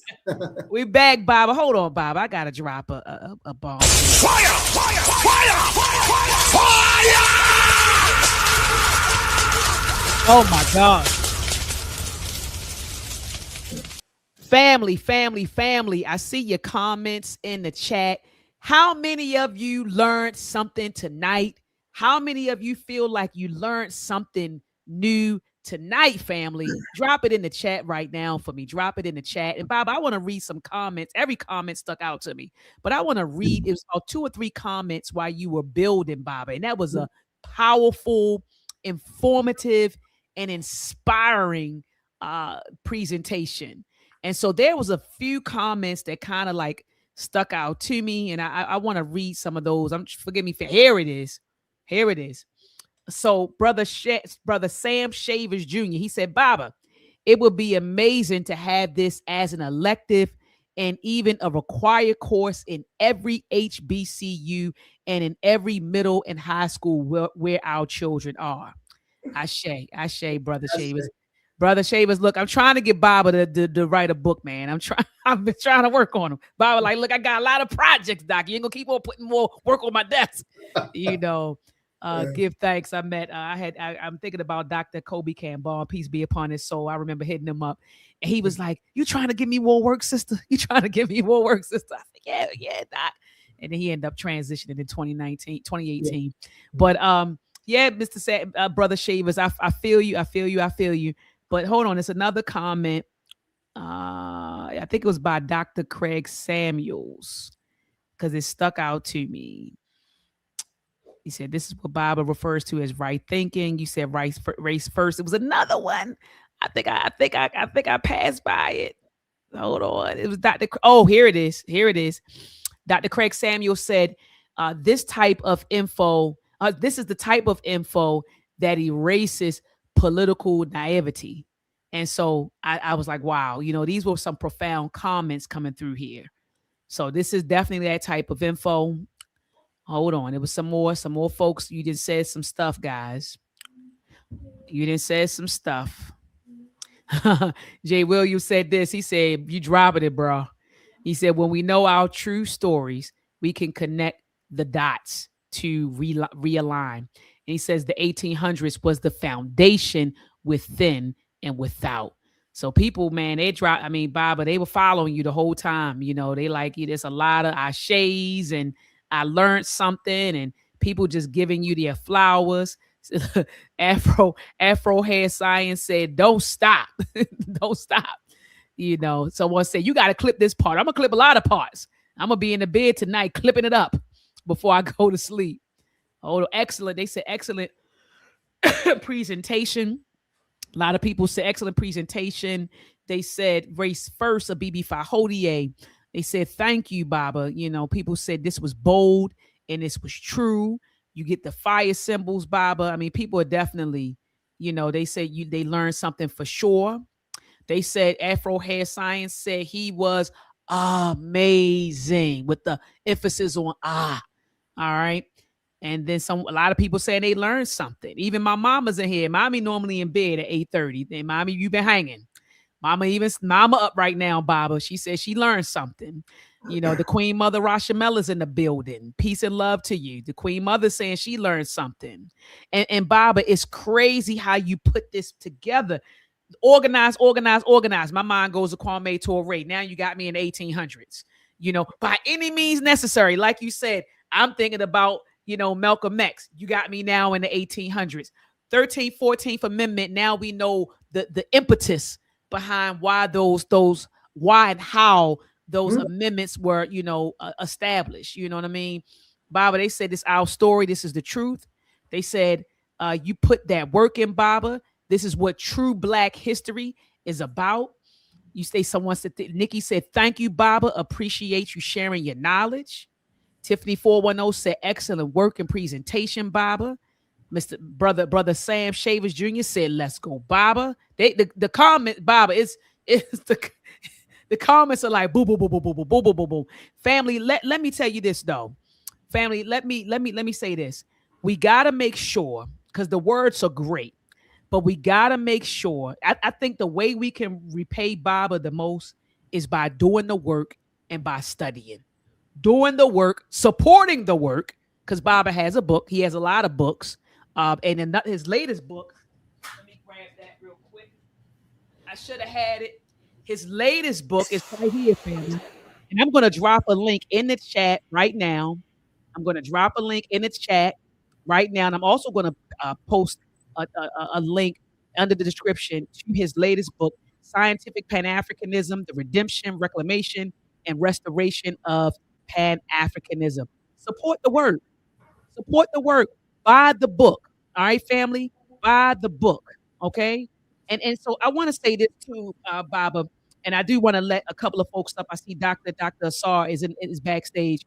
Do want to let some folks up to ask some questions and to make some comments. But before I do that, Baba, could you explain? Because in the beginning, you did mention the race first conventions. You Yes. mentioned that, and you said, you know, this is a continuation, and hopefully people see the connection that the race first convention that was just held in Baltimore, September the 23rd to the 25th. Correct me if I'm wrong with the dates, but I believe it was September the 23rd through the 25th. And you said that's a continuation of this legacy. Could you talk about that, Baba? Yes. So early on, I mentioned it like you said, and it's clear that it becomes a continuation because history for us is a continuum. That's right. See, history is a continuum, and oftentimes we wrongly think about history as dates, chronology, and events. We don't understand that it is a momentum and is a spirit that moves through time that allows us to act upon the environments where we are at that change the conditions. That's our history. So we got to be able to understand that. So for us, the convention becomes a continuation and an extension of the tradition. So in our time, so we wasn't going to pick it back up and call it the Negro Conventions, but it's the Race First Convention, but we coming in the same spirit, coming in the same manner, because from me looking at the conventions, I recognize the necessity of a convention because it gets us to the place of building and doing something nationally. So now, what is it's 12 organizations that's working together to complete the document that we started constructing at the convention. That's 12 organizations, right? That's national because all these we are not in Baltimore City. We're in different places, right? But we're working together now to complete, to finalize, to flush out the document to make sure that it reads smoothly and the language is consistent across the board. So when the document is published and we put it out, that becomes our contribution to the convention history because now we're adding on. So the same way I was able to pull from their documents and use their documents, a person to see our document. Our document is composed of what? 12 articles. Right. And underneath each article, there's a series of resolutions fitting for that particular argument. Right. So we are in alignment and we are continuing the tradition.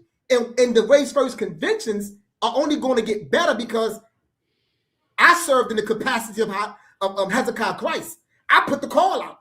Yes, you did. You know, yes, you did. You know, from Baltimore, brother from Baltimore, another brother from Baltimore. Right? You know, and another thing I want to share too, if you notice the 1830 convention was held in September.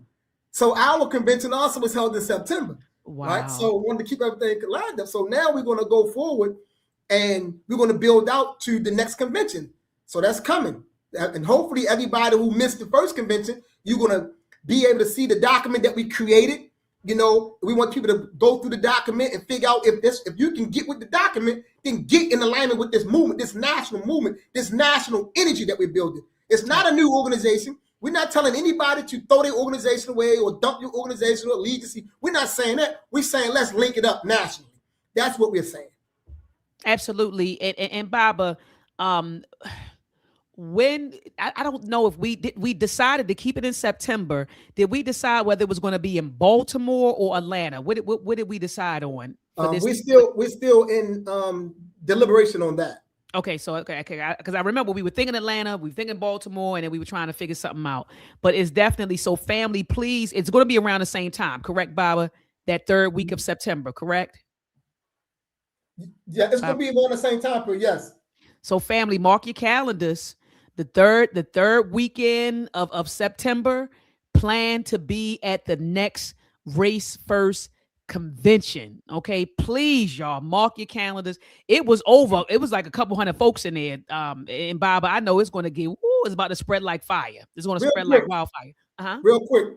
So that's a comment that's in the chat. I want you to put it up because I want to clarify something. Because that's we tend to come on when rather than asking questions, we have this antagonism about us. So the question it reads, in the Negro Convention minutes, they promoted Black nationalism. They denounced being labeled as African or the idea of going to Africa. Let's be honest with the history, right? So it's that type of thinking that's problematic, because no one is saying that the convention was perfect. That's the first thing we're assuming that I'm saying. No, I'm pointing out a foundation, but they deliberated throughout the conventions. And yes, there were time periods when they was against going to Africa. But clearly, like I just showed you, Delaney went to Africa. And I have the book right here. I have it. I have it. You know what I'm saying? Mm-hmm. I have the actual document in my hand. I got the document, and Henry McNeil Turner went to Africa in the last convention. So yes, they debated back and forth like you're supposed to debate when you're coming into a convention. It's supposed to be a debate. So we're not saying that the convention was unilateral and everybody thought the same way. No. They would have made no progress like that. Everybody did not think the same. But the point that I'm making, they all understood the need to be working together. That's my point. And yes, there were times when some said no, they pushed against Africa, and some said they didn't. Like I showed you, there was times when they pushed against Henry Highland Garnett's radical position on slavery. They pushed against that in 1843, but they accepted it in 1848.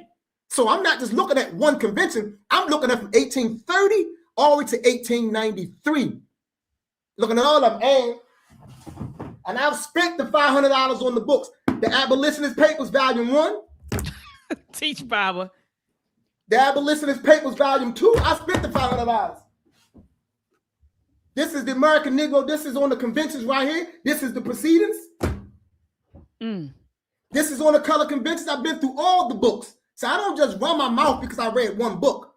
I'm not that individual. And I deploy those of us who always got something to say when you're trying to attack. Once upon a time, I wouldn't address your foolishness, but I'm tired of that. I'll be 55 next month, and I've been doing this for 33 years. You should have asked a question rather than making an accusatory statement, because you can get you. And I'm not finished. I got all of them. This one, this one, this one, this one. Convention, early conventions, proceedings, and I read all of them. And so, what I want you to do, HGF97, because we're gonna give Bob his flowers after he get off. I want all the smoke, so I'm gonna drop the link, and I want you to come on here and show me all your books. I want you to show me all the books that you read, just like Baba pulled out all of his books. Turn the camera on and show me all of your books that make you qualified to make such a statement. That's all. I'm just curious. I just want to see. I double dare you. Dr. Assar, peace and love to you, warrior. Peace and love to you, warrior. Baba got hot, and you know normally he's not like that. Baba's like, hold on now. I'm tired of this foolishness. It is foolishness, though. Like he qualified. Like I'm with Baba. You should have came in here and asked a question. Because I want to know if you even qualified to make the statements that you make. Are you even qualified? Meaning, have you read? Have you studied? Have you researched? So I'm going to drop the link, HGR. I want you to come on, cut the camera on, and show us all of the books that you read that make you qualified to make that statement. But Doc, go ahead, though. Go ahead, Doc. Peace and power. Can y'all hear me? We hear you, Doc. I had all types of I had questions that was answered throughout my point in the chat. I mean, in the back room. I actually was going to make a statement to say before he started really showing how he can like the way that he grabs books and how natural it is with him. You could tell like a basketball player, how they grab a basketball and it's just natural with him.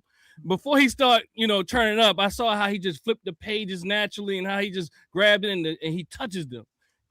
I'm talking about Bob Imhotep. Peace, Bob. How you doing? Peace, brother. Yeah. So, in fact, he came to my class, right? I'm just gonna give you a little something. And Dr. Mike came and taught too in my classroom, and all he did was touch the books, and his PowerPoint went into his brain.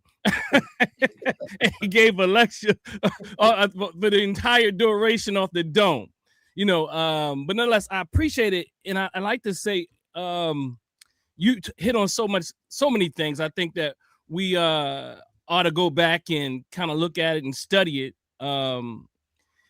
But one of the things that stood out to me is this idea around these leaders, you know, and the leadership and the historicalness and the not just history as dates, like you said, but also the relationships and the way that they engage one another, all the way to the fine texture of the sisters in the R&B, however they say that word, Airbnbs, and all that type of thing, how the knowledge was being transferred in that direction. But you said something, and you read it throughout. It was this idea about character being essential, character being important, because I'm seeing a lot of things going on.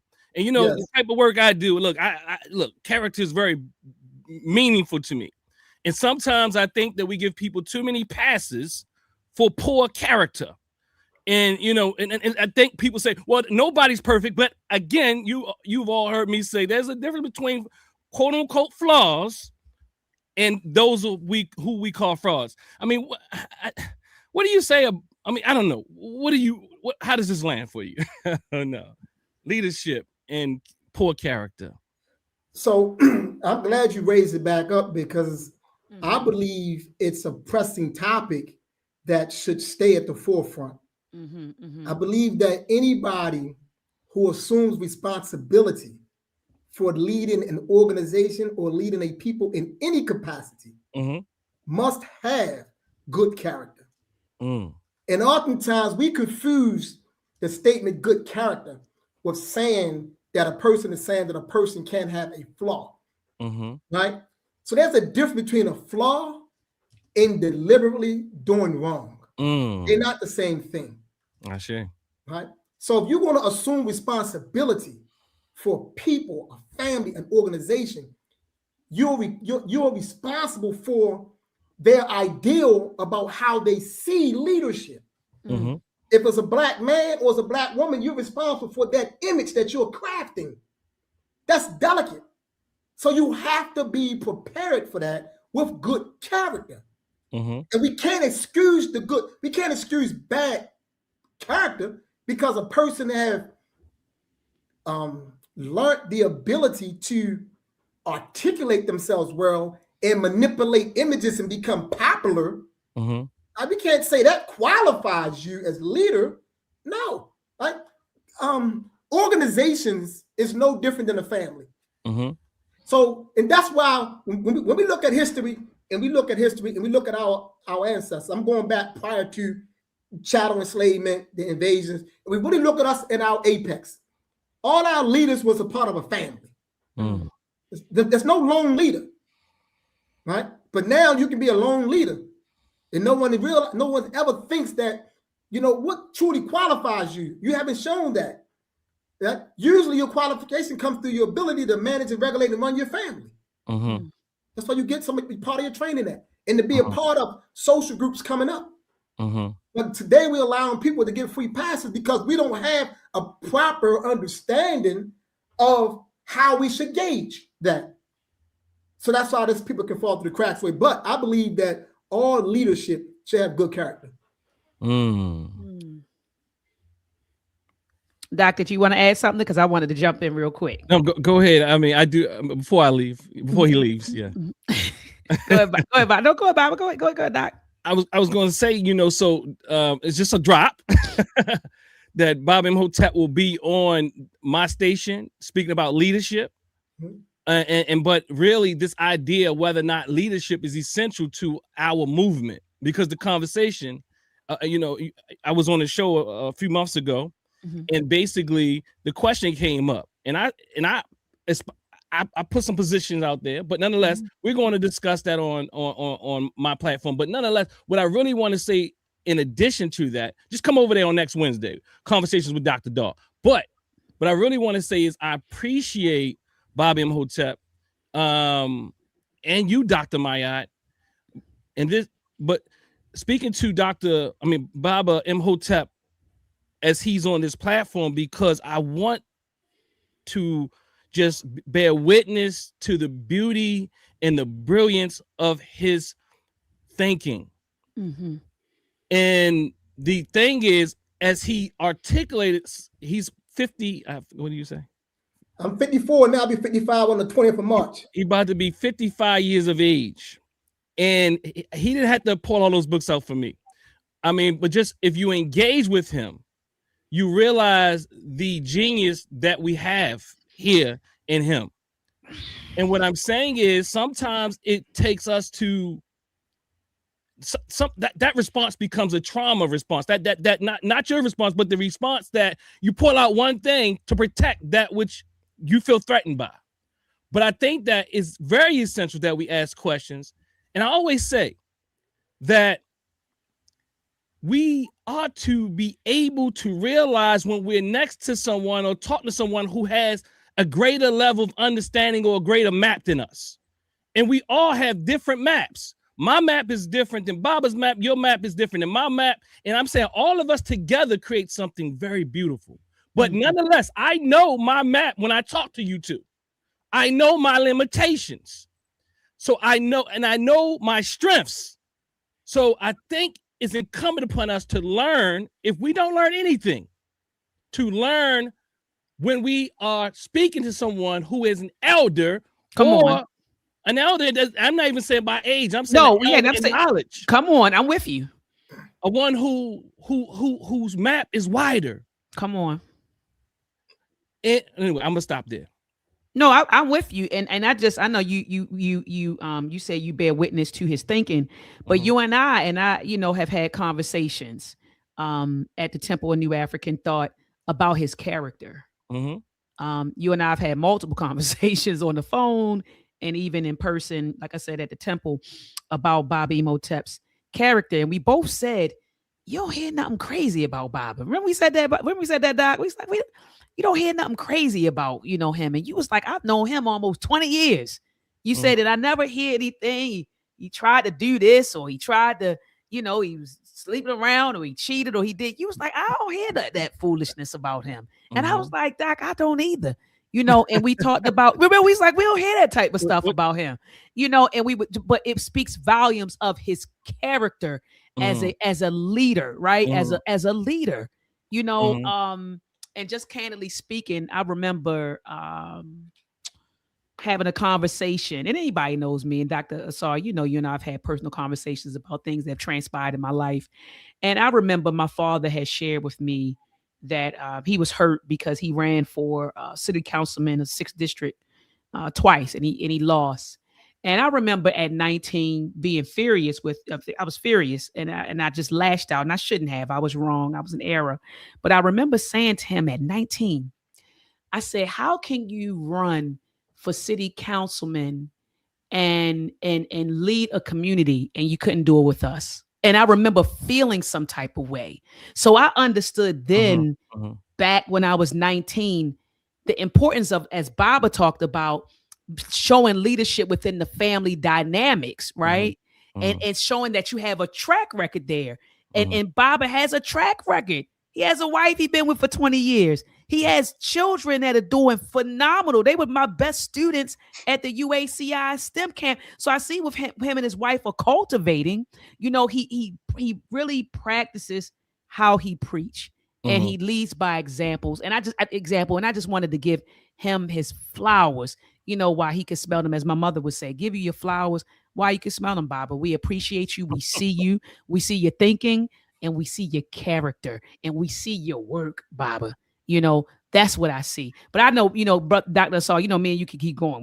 Before he jumps back in, I want to say this because I was on the phone with someone earlier today, and people often ask me this question, and it's insulting to me.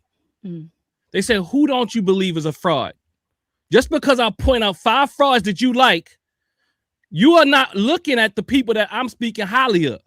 Something is wrong something is going on wrong with you, because I speak highly of these two right here and many other people more than I speak about these frauds. Come on. So what I'm saying is, so again, just to connect the one piece that I left out is that mind put together this idea and is carrying on our historical our historical fight in this, where he has labeled the race first, rallies, and convention. And I'm saying that it's not one who put it together by happenstance. Come on. It is one who has thoroughly thought this out. Mm-hmm. So I am excited to work along with him and all the rest of them to bring this to whatever levels, the greater levels that he foresees. Ashe. Before we close out, Baba, I just want you to touch on the importance of studying. You kind of touched on it before you started talking and during it, because what was killing me now is this. You have people who think, as you said earlier, Baba, and Dr. Saw, you and I have this conversation a lot. People will Google something because people think because they have access to Google, Chat GPT, YouTube, TikTok, and Instagram, they think that they're experts now. You know, they think they're experts, and they think they can go toe to toe with you. You know what I mean? And I'm talking about people who have studied. You know, I'm talking about really have read and studied and spent years reading and studying and verifying and discussing claims. People really think that they know more, that they are on your level. You know, I mean, a prime example was just what just transpired in the chat. He probably went to Chat GPT and did something real quick, and then boom, now I want to challenge him. Aha.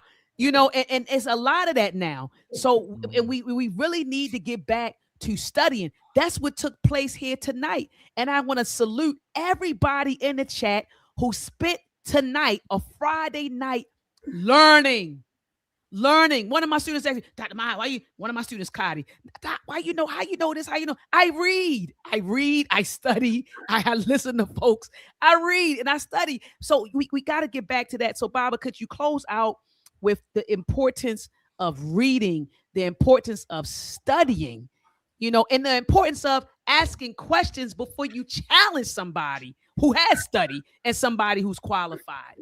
I think, so real quick, before I do that, I wanted to say this to you, Doc Asar.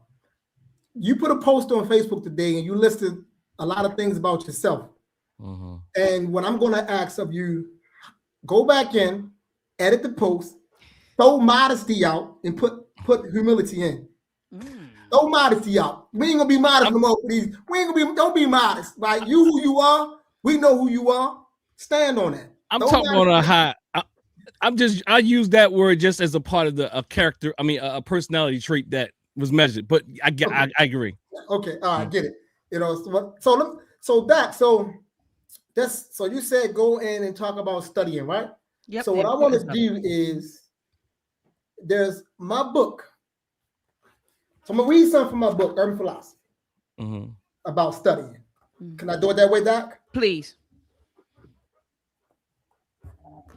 So I'm gonna jump down into the middle of it. So what I say, so in urban philosophy, the urban philosophy's method of study.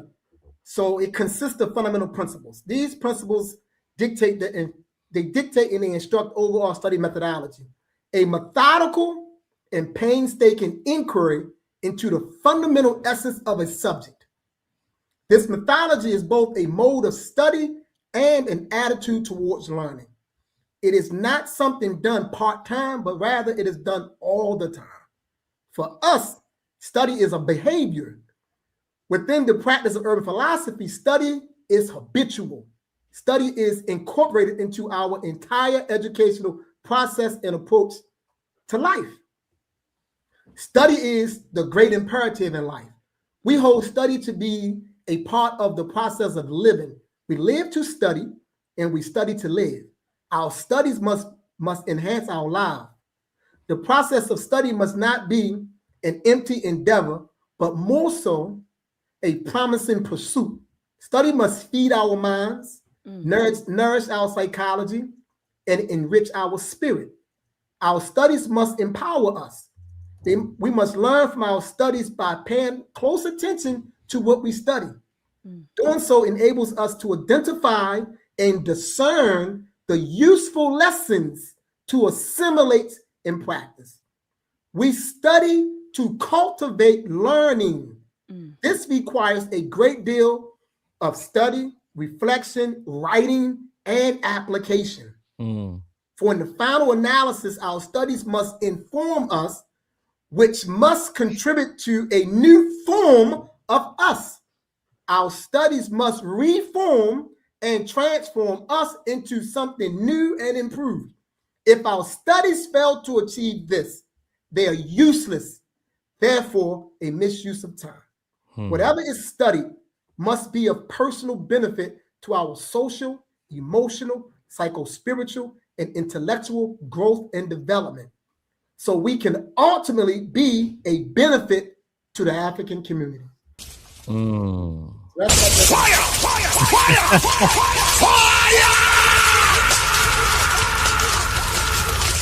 It takes discipline to do what I'm talking about.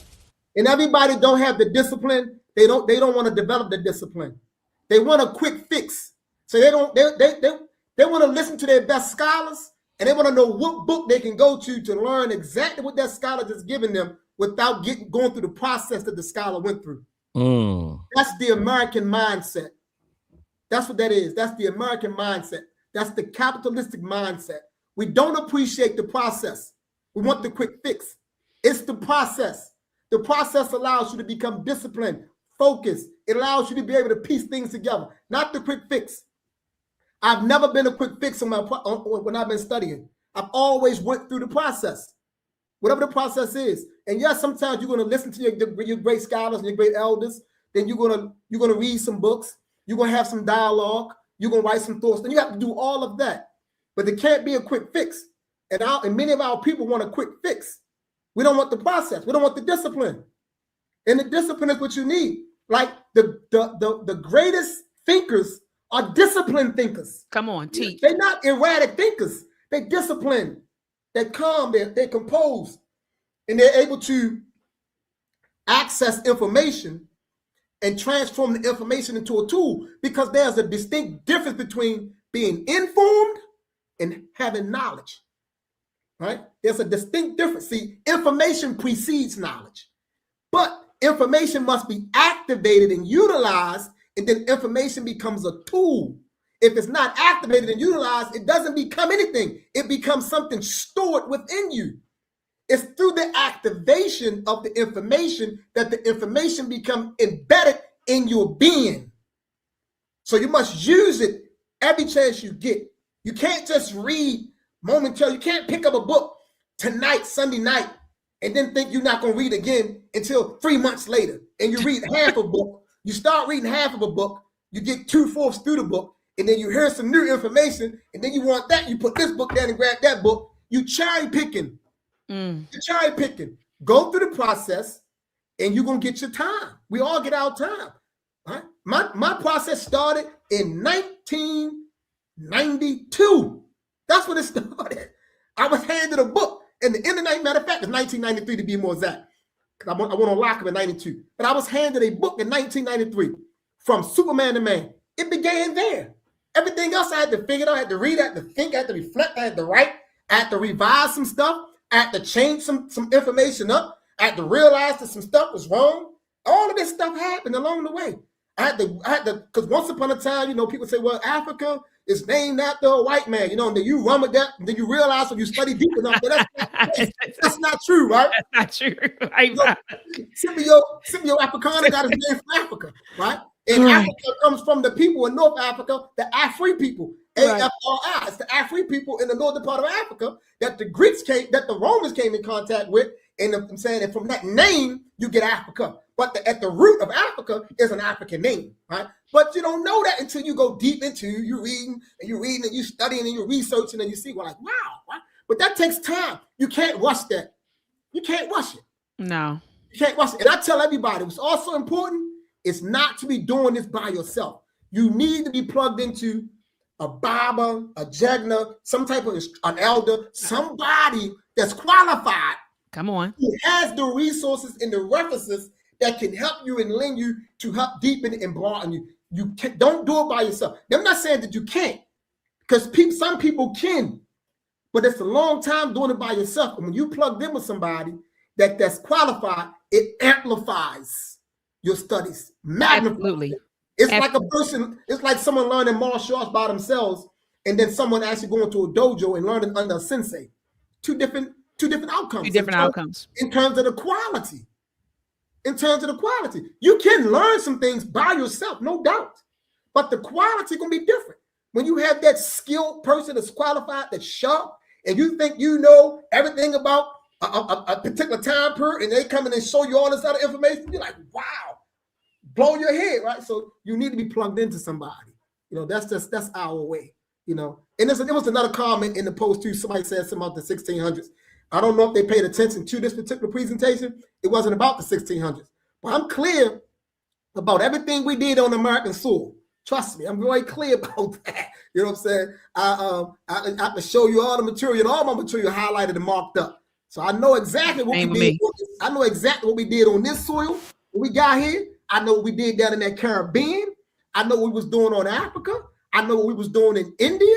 I know what we was doing. We was in places that they call Persia. I'm very clear. I know what we was doing in Australia because I've been reading and studying this stuff since 1993. Consistently. I've never said, oh, I'm burned out, I'm overwhelmed. No person that know me will ever heard me say that because I've said it. I've never stopped. So I'm consistent at doing this right here. And I'm not saying that to say that people who do get burned out or get overwhelmed. I'm not saying that's a flaw. Right, Baba. Yeah. I'm just trying to let the people know in the audience that's what I'm about. Yeah. That you're not listening. You're not listening to some low jack. You know, oftentimes I try to take the smooth out and be low key, but I know y'all don't respect low key. No. You don't respect low key. So you need the rowdy person. You need that. So I'm giving you what you need, what you respect. I'm letting you know that when you jump in my arena talking about Black history, you better come prepared or I'm taking your whole head off. Come on. That part, Baba. That part, Baba. And thank you so much. And you all know my quote. In order to be certified, you must be verified by someone who is qualified. Come on, family. And so, Baba, I want to thank you for taking time out of your busy schedule to be with us tonight. You dropped a lot of information. It was a lot of folks are like, I didn't know this. And let me tell you all on a little secret. Let me let you all in on a little secret. Last week, matter of fact, it was last Saturday, Baba was on the appeals platform. And so I was able to sit and listen to his presentation. As soon as he finished, I said, Baba, please, before Black History Month is out, please, Baba, you got to come on my platform, Baba, and do this presentation again. And even though I heard the presentation, like I sat through it last Saturday for 2 hours, I still tonight walked away learning something. It's kind of like, Baba, you know how you watch a movie and you watch it one time, you're like, oh yeah, I watched it, it was cool. You know, it was great. Then you go back and watch it again and you're like, dang, I missed that part. And I missed that part. And I missed that part. And I'm going to be honest with you, Baba, I'm going to run this one back again. And I'll probably listen to it again as I'm chopping it up and putting clips out there to the world. And so I thank you, Baba, for this information. And another thing you have me doing, my cousin, he said it in the audience, I'm getting ready to start downloading all of my videos from YouTube. Like you said, download them and archive them. Because you're right. If YouTube goes down today or tomorrow, guess what? I'm losing my Dr. Newton shows. They already took down my Dr. Charles Finch show. That, you know, so it's important that we archive discussions like this. And so, Baba, you gave me some food for thought, and you also lit a fire under me to start archiving all of my content. So if this channel goes down, I still have all of my stuff that I can put right back up. And so, Baba, I thank you for who you are and what you do for our people. Baba, you have the last word. What do you want to say to the listening audience? What I would say to the listening audience is be committed to a process. But that's what we need. We need disciplined people. And we are not going to know the same things at the same time, the same way, because we enter our process at different points. So if your process starts 2026, that's great. So don't think that in 2026, you got to know everything that a person who's been in a process for 30 years know. Don't ever think that. And don't even make the comparison, right? Just honor your process with consistency. And remember what I said in my book about studying. What we study should transform us. It should inform us and subsequently transform us. Come on. So we have to get better. We have to get better. And we have to be able to be honest with all the dirt that's associated with us personally and collectively. We can't act like certain things didn't happen, certain things didn't occur. They did occur. They did occur. We learned from that. We just don't want to repeat it. They did occur.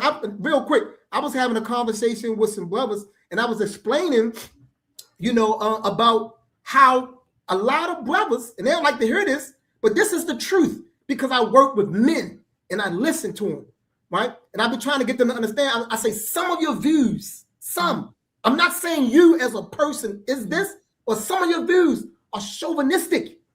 It's sexist. And I know where it comes from. When I hear it, I know the origin. And I'm saying you have to change that. Right? We have to change that. You can't hold on to this outdated, outmoded view about Black women. We can't keep on saying that the man should run and rule his house.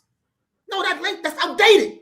Right? It got to be a co-equal partnership in that house. And then you figure out who's best to do what at different points in the house. Like I tell them all the time, I say, listen, if you come in my house, there's not this table that I'm sitting at right now, this marble table, these blue plush chairs. I didn't have any say-so on these tables, this stuff coming in here. You know why? Because I love my wife. And I know she's going to make the best decision for us. So I don't need to be a part of that discussion. I don't need to be saying, well, what table you want? I don't got to be in there. I can be doing something else. She's going to do what's right for us. The living room chair set, the dining set, and all that stuff, she did all of that. The pictures on the wall, the altar space, she done it all. Right? But check this out. When we step outside this house, I don't care where we at. The moment we leave our house, we step into a war zone. Teach. And you know who got to deal with the enemy first?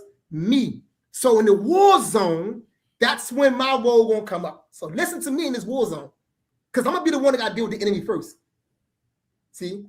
And so we work it like that. You know what I'm saying? In terms of who bring the money in, we both bring the money in. There are some times when I'm not going out, I don't go out and go to work at all. My wife doesn't. And there's times when she don't go out. She don't. I go out. We work it like that because there's an understanding, and we are working in concert for us. It ain't, do what I say, you know what I'm saying? Make me dinner, this, that. And I still wash the clothes. I cook sometimes. Because sometimes she cook. Ain't no, well, you need to be doing the cooking and all of those. We got to get rid of that because it's destroying our families. It's destroying our families, and we can't keep talking about nation building, and we don't even know how to build a damn family. That's foolishness we talking. You want to build and run a nation, and you can't even run a family. You can't even work in concert with one person, and you talking about running a whole nation. We're talking stupidly, man. We're talking stupidly because we want to be in the mood and sounding good. Nation building, nation. Where your family at? Where your family at? You mean to tell me at 45 you ain't got a woman? You mean to tell me at 45 that everybody you picked was wrong? Then something's wrong with you. If at 45 you still can't discern how to pick a good compliment, then there's a problem in you, brother. There's a problem in you at 45. There's no reason why a 45-year-old man should run around, he ain't got a family or building a family. There's no reason why. You know what I'm saying? You can't convince me that all your life that every woman you chose was wrong. If that's the case, if that is the case, that's an indication that something is still wrong inside of you. Right? Bob, I'm clipping this part. This is the one that would go viral. You didn't look, Bob, you didn't made a whole presentation, right, about everything. And then taking that one clip about relationships, they'd be like, I'm trying to tell you, Bobby, you would break the internet with that one. You put something on the doc post. You said, I think I might get you wrong, but I'm gonna paraphrase. I believe you said cleaning house, something like that. Yeah, I said let's clean house. Let's clean house. That's where we at. So we're not holding no punches now. This is the truth. And I love my brothers. That's why I do the work with Black men. That's why I'm doing the work with husbands, because I love them. But at the same time, I gotta call out this backwards way of thinking when I see it. Gotta call it out. And we gotta change it. We have to change it and learn how to work with that Black woman. We work together. That's why we say complementarity, because we doing this. We coming together to work in concert. There's going to be times when she's going to be better adapt and better equipped to execute some things. Let her do it. You're not naturally better at everything because you man. And that's a flaw in thinking. Right? Believe it or not, I'm gonna say this too, right? My wife sleep, but I'm gonna say this online. See, my wife sleep. I'm gonna say this Bob. online because I want the world to hear this right here. Mhm.